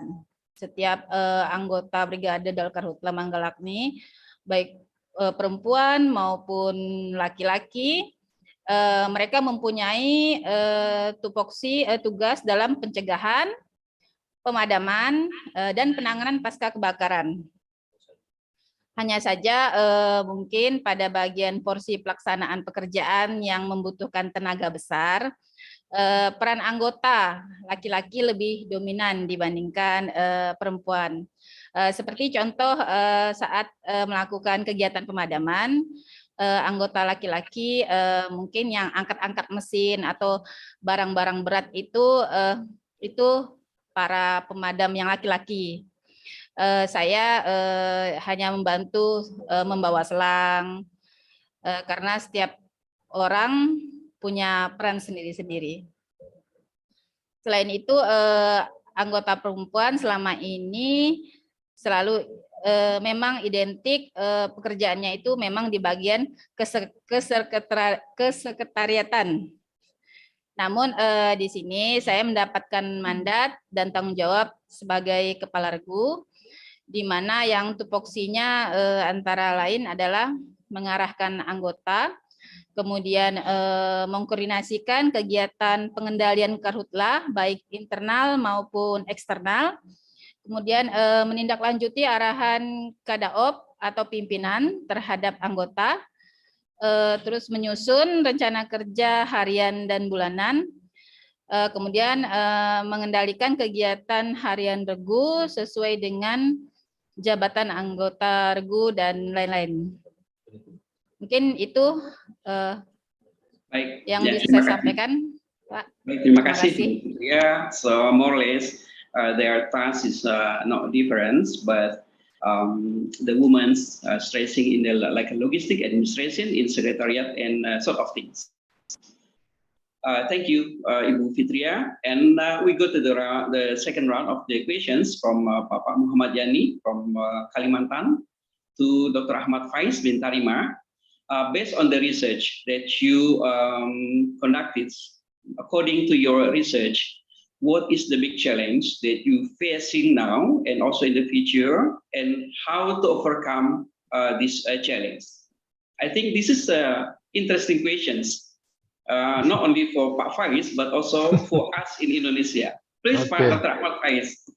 Thank you, Muhammad Yani. So from my experience with the innovation that I have invented, so actually I am facing the problem with the water pump capacity.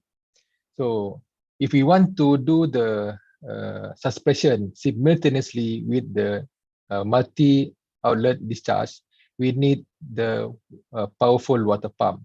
So until now, I'm still searching the powerful water pump, and then I can conclude that if we want to building the water pump with a higher capacity, let's say 100 bar, so definitely the vehicle will be bigger. So it is not practical to bring this pump, the portable pump, to the pitland. So that is my critical thinking that I still solving the problem now. So ongoing this way, I'm still searching the pump supplier and also another inputs to help me to solve this problem actually. Thank you. Thank you, Dr. Ahmad Faiz. Perhaps we can share experience and also knowledge because in our Manggala Fire Brigades also, they make their own innovations. And, you know, in mechanical things or even in the pump fire, they also try to modify the pump and also the hose, the nozzle, and etc. Thank you. The third question is from Pak Andrian. This is from the company, Harrison Pawan Katulistiwa, to Dr. Chai. Metode deteksi dini. So the question is, what is the early detection methods that's according to your experience, that's most effective that we can use in mineral and also in peatlands? We have the immediate response in this detection system, especially for the peatland. Okay, for the peatland, the fire patrol. That's the one that you really need, the basic that you need to have. And then you already have those like I don't know, 15 units of the camera, the civilian camera, the high thermal one that can cover a very vast area that surveys 360 within, like, I don't know, 5 minutes, every 5 minutes. That are the very effective ones. The satellites, they come from time to time, like 12 hours. And now we have 4 of them for free from NASA and NOAA. And then the Himawari, not good enough, but for the peat fires, if you develop the good detection algorithm, which proves to be working with the Himawari 8, that can detect it, but the resolution and sensor that on board this they call it advanced Himawari imager or something like that, that are not really good like the ghost one in the US. So then hopefully the next that JAXA and JMA will send up for the Himawari 10 will improve this sensor. So you can have every 10 minutes of the data, of the thermal data, that you can detect better before the fire get too big. I tested in Thailand for Himawari in the past 5 years, and not working because our fire is too small. But in Australia, in Indonesia, Himawari is good because your fire are like kind of big, so you can detect and have information every 10 minutes.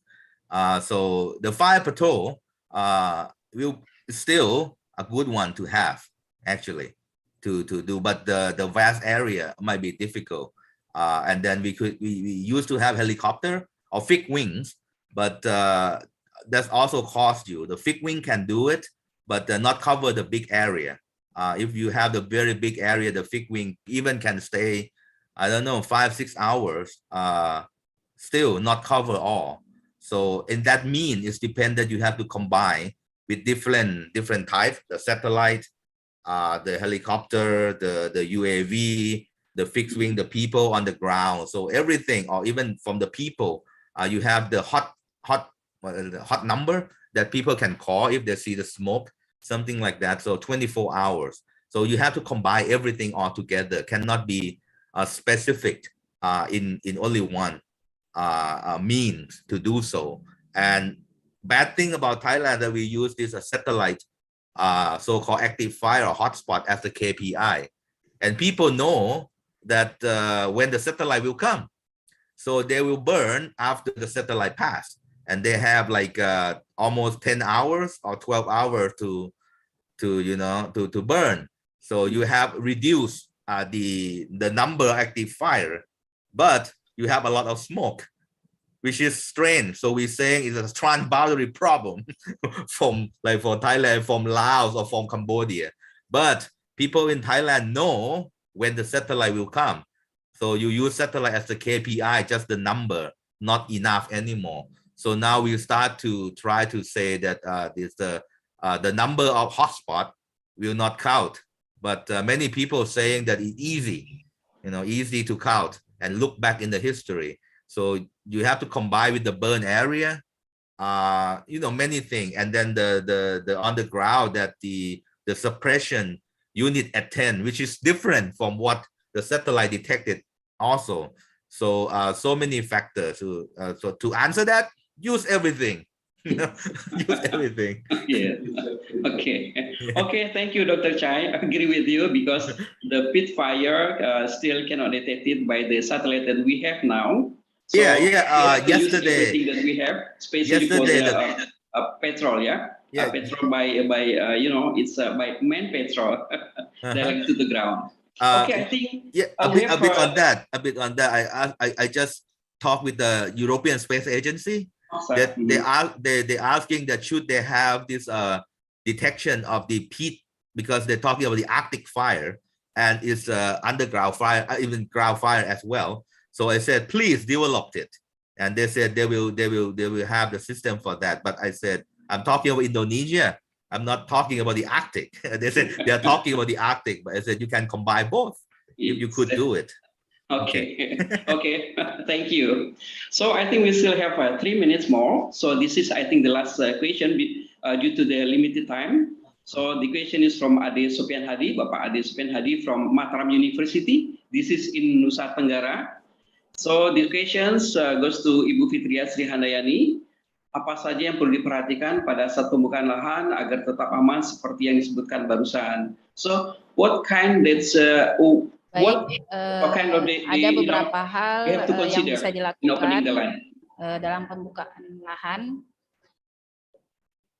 Silakan. Di antaranya yang pertama, membuat sekat bakar sekeliling lahan dengan lebar yang cukup dan aman untuk mencegah penjalaran api ke lahan sekitarnya.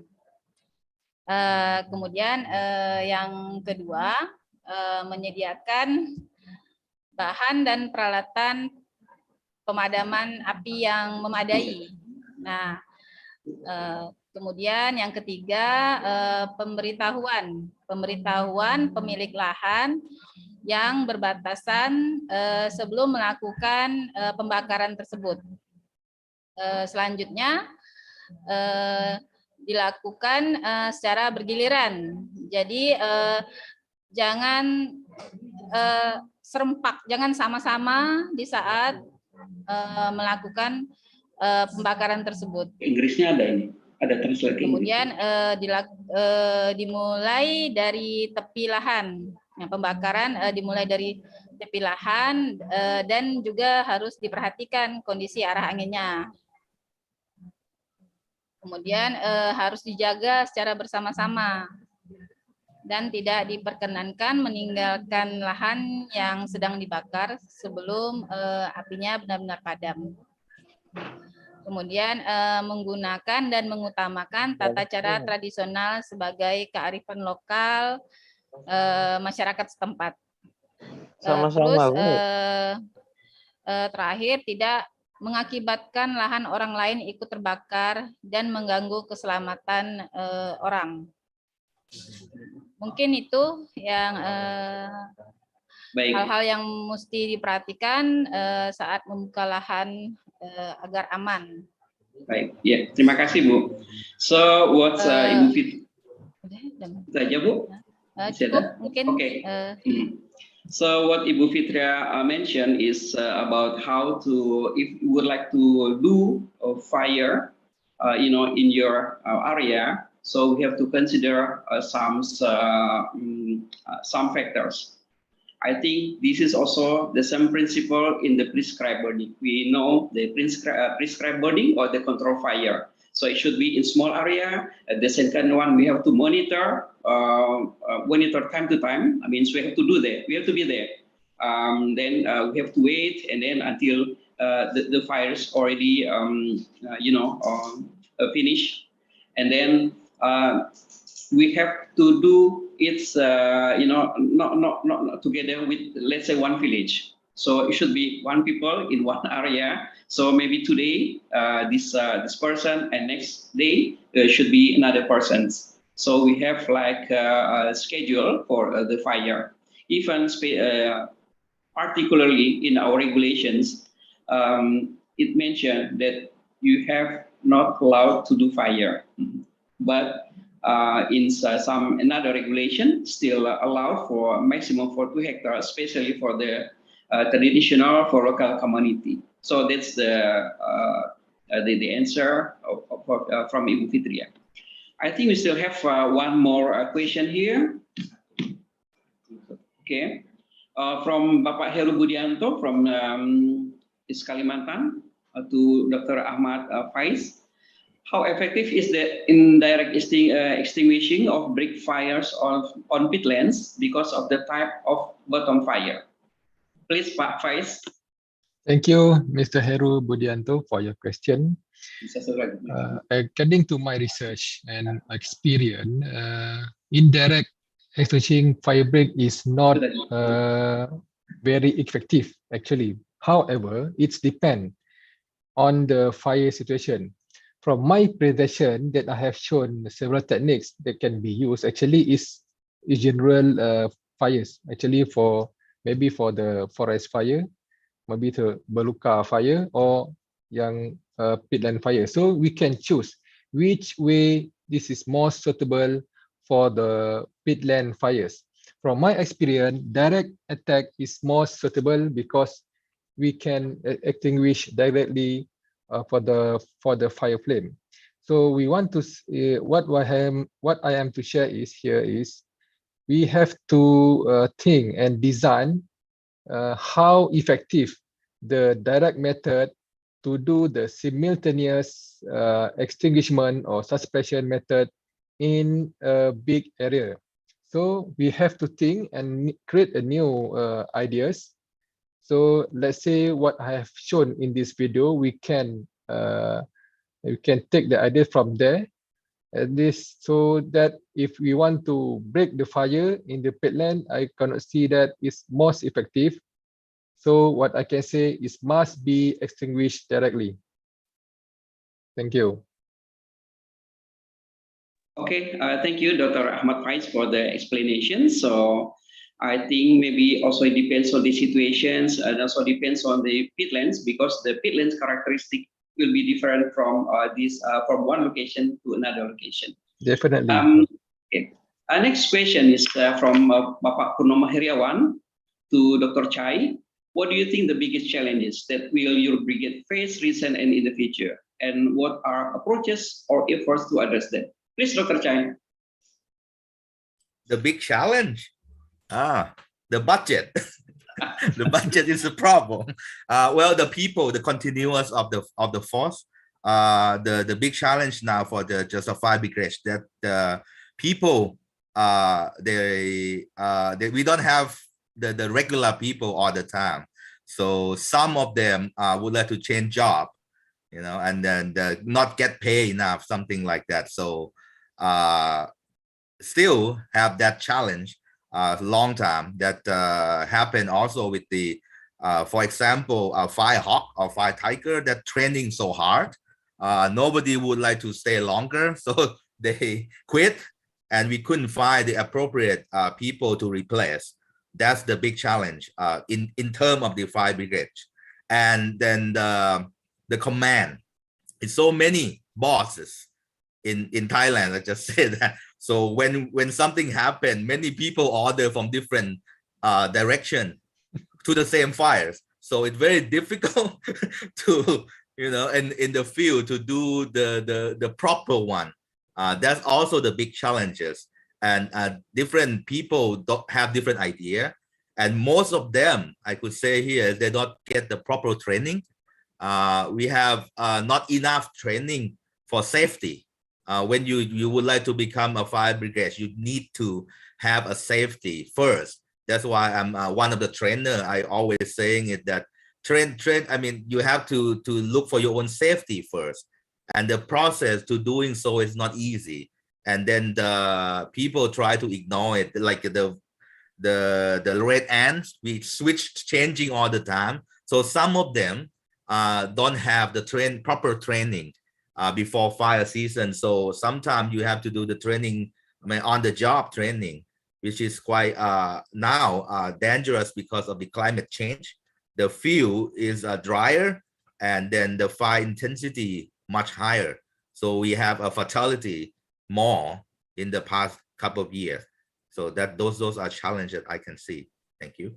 Thank you, Dr. Chai. If I may suggest, for a lot of bosses in Thai, maybe you can develop or establish incident command system. Oh, So we have. Yes.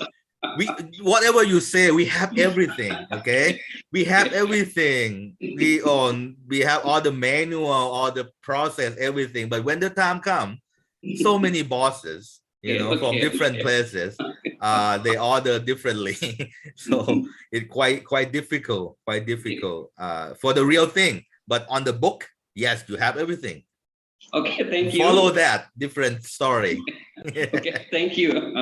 Is there any questions that we raise? I think this is the last question that we have because of the limited time. It's almost 12 now. So the last question is from Riau to Dr. Ferachai and also Dr. Ahmad Faiz. If there's a fire, who will be the incident commander or the command of a task force? So this is something related to previous questions. So first, Dr. Chai, please. It's supposed to be the fire boss, the people in forest service. They just say that, the people that know the area. But like I said before, the problem is like you have the governor, you have the general coming in, you have the different peoples, then the command of the fire incident change, you know, because of the ranking. We have to change it like in the US, when even though the general going into a fire incident, that general have to listen to this chief, you know, the fire boss. Not unlike in maybe the culture in Thailand is different. That's why when the big people come, they order something and change the whole operation. And still going on. But who is you have to listen? The fire boss. In that incident, everybody have to listen to him or her. Good. But in the real world, not like that. So, okay. have to change it. Okay. Thank you, Dr. Chai. So we'd like to know also the Malaysian cases in this what we call it, if the fire occurs, who is the boss, like in Thai? Please, Dr. Faiz. Thank you. Thank you. For fire incident, it depends on the stage. If the fire is burning within the district only, so the fire incident command will be the fire officer of that district. We call the fire zone, fire officer zone. So if the fire is involved to state, so the director or state director will be in charge for the fire incident. So during the fire incident, for the bigger fire, of course, the headquarters boss will be incident command.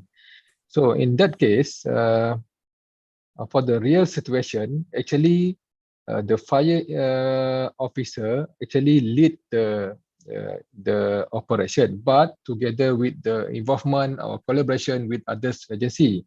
Let's say with the other agency, let's say in my country, we have to collaborate with the Department of Environmental, let's say with the police, and other agencies related in a certain area or in certain district or in a certain state. So it depends on the stage of the fire area. Okay, thank you, Dr. Faiz. So I think it's also depends on the where the fire occurs. Yeah. I think it looks like we've covered all of our questions. Again, thank you for all distinguished speakers and also participants who already gave more information on fire brigade in these three countries. I believe there's so many questions will arise regarding the fire brigades in these three ASEAN countries. However, due to limited time, we have to conclude this webinar and hope we can have another webinar with other fire brigades ASEAN countries to give another perspective on how ASEAN countries tackling land and forest fire. However, to conclude our today's discussions, I will try to summarize our webinar from three speakers who already shared their experiences on fire brigades. The first one from Thailand. Thailand has 5 kinds of fire suppression brigades: the Special Fire Suppression Force, former Fire Tigers, the Red Arm Unit of Department of National Park, the Firehawk Special Force of RFD, the Army's Forest Fire Mission Support Task Force, and volunteers. During Northern Thailand, Upper ASEAN's fire season in January to April, there will be 7,500 personnel are available. Varieties of forest fire suppression equipments and also different kinds of aerial water bombing supports. From Malaysia, we have some information that they have a bomba. It's a well-known bomba fire brigades, but Dr. Faiz stressed that we must focus in preventions, water collecting, and also the delivery. It's also important to depend on the situations. The budget allocation is important, the advanced technology utilization in fire. So there's some innovation from Malaysia. We appreciate for the one. And from Indonesia, we know that Indonesia established its fire brigade since 20 years ago. Now Mangalagni is spreading in 34 local fire centers in 11 fire-prone provinces with almost 2,000 personnel. Ibu Fitria already shared the experience and knowledge as the frontliner in Ketapang, West Kalimantan. I hope we can have an opportunity to visit Bomba as well as Thai fire brigades to exchange experiences and knowledge to enhance ASEAN fire brigade capacity. I believe all our efforts in tackling land and forest fire in ASEAN will be our regional contribution to Paris agreements related to decreasing global temperature up to 1.5 degrees. For Indonesia itself, decreasing active fire as well as burn area will be significant contribution related to forest and other land use netting or FOLU netting 2030. We have reached the final session of this webinar. Thank you again for attending to this meeting. We encourage you to connect with us on social media. If you have additional questions, you can contact us by email or social media. We are happy to provide additional information. As scheduled, we will have a Kahoot quiz. This is especially for Indonesia, which will be guided by Ms. Dian and Mr. Noor. We apologize that this quiz only for Indonesian participants. So please, Ms. Dian and Ms. Mas Noor for the quiz. Halo Sobat Iklim dari Sabang sampai Merauke. Saya punya hadiah ini. Ya, nggak usah berlama-lama, saya punya pantun. Ada gajah, ada semut. Ada semut, ada gajah. Ada kuis Kahoot, ayo ikut, yang menang dapat hadiah. Yeay. Kelihatan nggak ya? Ini nih, ya. Kita akan ambil 5 pemenang, masing-masing Rp100.000. Siapkan HP kalian semua ya Sobat Iklim. Nggak usah berlama-lama, yuk kita kuis Kahoot.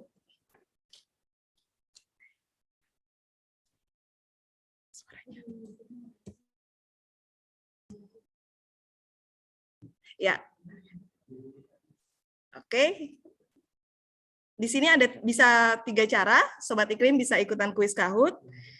Yang pertama, masuk ke www.kahoot.it atau melalui aplikasi Kahoot, kemudian masukkan game PIN 5575683. Yang kedua, Sobat Iklim bisa melalui scan barcode yang tertayang di layar layar monitor itu di-scan, kemudian masukkan nickname dan masukkan game pin. Wah, sepertinya sudah familiar sekali ya dengan Kahoot ini. Luar biasa. Dan yang ketiga, Sobat Iklim juga bisa join ke Zoom yang sudah terkonek dengan Kahoot Games. Ya. Bisa ditutup scan barcode-nya. Saya mau lihat ada apa nih? Ada buaya darat. Buaya darat itu kayak lagu ya. Lelaki buaya darat. Gitu ya. Ada siapa lagi ini di bawah? Wah, Siti Nurbaya. Waduh, ada Bu Menteri. Mohon maaf, Bu Menteri. Aduh, ada yang ngasih lope. Ini siapa yang ngasih lope? Elah. Lope-lope sarangeo. Ya, waktu kita hanya sebentar ya. Saya hanya memberikan untuk 100 peserta pertama. Wah, 100 peserta doang nih. Masa ya? Cepet. 75 orang. Ayo cepet. Siapa lagi nih? Ada yang namanya siapa nih? Pebi, Pongi. Pongi itu berarti si Pongi kali ya. Siapa? Buaya darat lagi. Aduh, banyak kali nih buaya darat. Buaya laut ada enggak? Masa buaya darat semua sih? Septian, Ahmad Ghazali, 89 orang, 91. Sepertinya kalau udah 100 kita mulai aja kali ya, nggak usah lama-lama ya. Itu yang lope, mohon maaf bisa dihapus mungkin. Yang love bisa dihapus.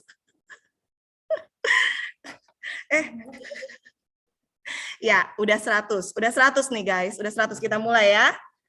Masih bisa, masih mau lanjut nih. Ya udah 1 menit lagi, 1 menit. 1 menit. Terusin bedegong. Siapa ini bedegong? 558 5683. Ya, itu game pinnya. Ayo, siapa lagi? Saya kasih waktu 30 detik berarti ya, setengah menit lagi. Ayo yang di Zoom, yang di YouTube ikutan. Ya, aku punya uang. Aku punya uang. Udah kali ya? 5, 4, 3, 2, 1. Kita mulai. Kuis webinar seri 3 pengendalian kebakaran hutan dan lahan. Nama Brigade Pengendali Kebakaran Hutan dan Lahan Malaysia adalah, ayo, merah bumba, biru bambu, kuning bomba, hijau boba. Boba itu kayak sirup boba itu. Kayak aus-aus gini enak nih minum sirup boba yang dingin-dingin gitu ya. Merah, aduh kok ini ada yang ngasih jawabannya? Bukan ya, belum tentu bener ya, belum tentu bener. Jangan terdistrak. Iya kan, salah kan, diangin juga. Ayo kita lihat siapa yang menang. Siapa yang menang? Yang jawab di chat, aduh, nggak bisa masuk ke itunya ya, nggak bisa masuk ke Kahoot-nya ya. Nggak apa-apa. Next kita lihat siapa yang menang. Ya, Andi YA, oke, masih tenang, masih baru 1 soal. Lanjut, gengs. Ya, pertanyaan kedua dari Tujual. Red An adalah salah satu nama Brigade Pengendali Kebakaran Hutan dan Lahan di negara, ayo, merah Thailand, biru Vietnam, kuning Korea, hijau Filipina. Ini mah gampang banget. Yang tadi dengerin pasti ngerti, pasti. Yang nggak dengerin, udah. Skip. Itu banyak yang ngebocorin itu kayaknya di chat. Aduh. Ya, Thailand ya, teman-teman yang merah. Oke, next kita lihat siapa pemenangnya. Masih memimpin Andi Andi ya. Oke, lanjut. Pertanyaan kedua. Ketiga. Double point kali 2. ITTO adalah singkatan dari, ayo, merah, International Timber Tropical Organization, biru, International Tropical Timber Organization, yang kuning, International Timber Trade Organization, yang hijau, International Timber Trade Organization. Ayo, yang mana? Bingung ya? Sama, saya juga bingung. Yang mana coba? Ya, yang biru, International Tropical Timber Organization. Ayo kita lihat siapa yang bisa mengalahkan Andia. Andi turun. Dadah Andi. Verbina memimpin. Ayo semangat yang lainnya, pasti bisa menyusul. Masih ada 4 soal lagi. Lanjut, gengs. Soal keempat, Manggala Agni berasal dari bahasa Sanskerta yang artinya merah pemadam api, biru pejuang api, kuning satria api, dan hijau panglima api. Ayo, apa jawabannya? Biru, hijau, hijau, biru. Merah, hijau. Panglima Apo. Apo. Panglima Api, Juang Api, Pemadam Api, Satria Api. Ya, jawabannya yang hijau ya, Sobat Iklim. Panglima Api. Next. Kita lihat siapa yang mengalahkan Verbina. Ya, Inten naik, Inten. Ya, lanjut. Pertanyaan kelima. Double point.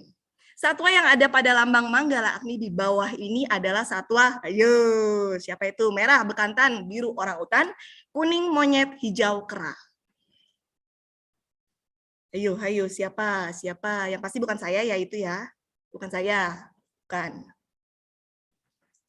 4, 3, 2, 1. Jeng jeng, orang utan. Next, masih ada pertanyaan. Siapa kan? Intan memimpin. Ayo yang lainnya terus kejar, jangan mau kalah. Ya, kita lanjut pertanyaan berikutnya. Pertanyaan ke-6. Berikut ini yang bukan merupakan upaya pencegahan kebakaran hutan dan lahan. Merah, patroli. Biru, penyiapan lahan tanpa bakar. Kuning, kampanye. Hijau, pemadaman.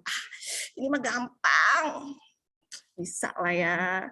Yo, 81 yang menjawab. Tambah terus, 90. 3, 2, 1. Jeng, jeng, jeng, jeng. Yang hijau, pemadaman. Ya, pemadaman ya guys. Ya, kita lihat siapa yang bisa menyusul. Ya, Intan masih memimpin. Andia menyusul. Aduh, semakin ketat ini persaingan. Next, pertanyaan terakhir. 7 dari 7. True or false? Moderator dalam webinar hari ini adalah Dr. Israr Akbar. Benar apa enggak? Biru benar, merah salah. Aduh, kalau nggak tahu mah keterlaluan. Ayo dicontek. Di depan tadi siapa? Moderatornya siapa? Ayo, ada yang benar, ada yang salah. Kalian akan menyesal kalau tidak tahu. Ya, jawabannya salah, gengs. Yang benar adalah Dr. Israr Albar. Pakai L, bukan pakai K. Ya, siapa pemenangnya? Jeng, jeng, jeng, jeng. Juara 1, juara 3 dulu yang Durian Mateng. Wah, Durian Mateng ini duda keren, mampan, dan ganteng berarti ya. Juara 2, Indah Trinur S. Juara 1, jeng, jeng, Andia. Oh, ternyata Andi ya. Oke, Andi ya. Ya, yang keempat dan yang kelima adalah oh ya, teman-teman yang mendapatkan ranking ini screenshot ya, hasilnya screenshot, kemudian dikirim ke DM ke Instagramnya di jnppi.klhk.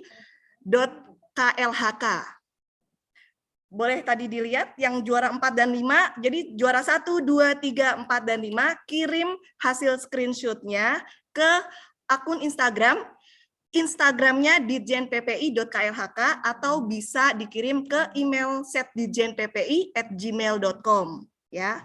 Nanti ada di chat box-nya bisa dilihat maksudnya akun IG-nya dan akun emailnya. Jangan lupa ya, harus di screenshot dan dikirim ke akun Dijen PPI KLHK Instagramnya. Ya, sekian kuis Kahoot hari ini. Kalau ada kesalahan mohon dimaafkan. Kalau ada yang sayang mohon diungkapkan. Mohon undur diri, saya Dian Manggiasi. Cukup sekian dan terima kasih. Dadah. Okay, thank you, Miss Dian, for interesting and attracting quiz. That for millennial generation, not for me or Dr. Chai, I think. Based on the completions, the winner for today's quiz is showing on the screens already. And please also mention the Instagram. Anyway, congratulations to all the winner. Now we come to the end of our webinar. On behalf of the organizer, I would like to say thank you for your active participations. See you in the next 4 webinar, which plan to be held on June 7, 2022, with more interesting topic entitled Development of Technology and Innovation in Supporting Fire Management. Thanks again for joining us today, and we will see you next time. Stay safe and stay healthy. Wassalamualaikum warahmatullahi wabarakatuh. Bye. Thanks for all. Thank you for having me. Thank you. Thank you, Dr. Chai. Thank you, Dr. Faiz. Thank you. We'll visit you later on.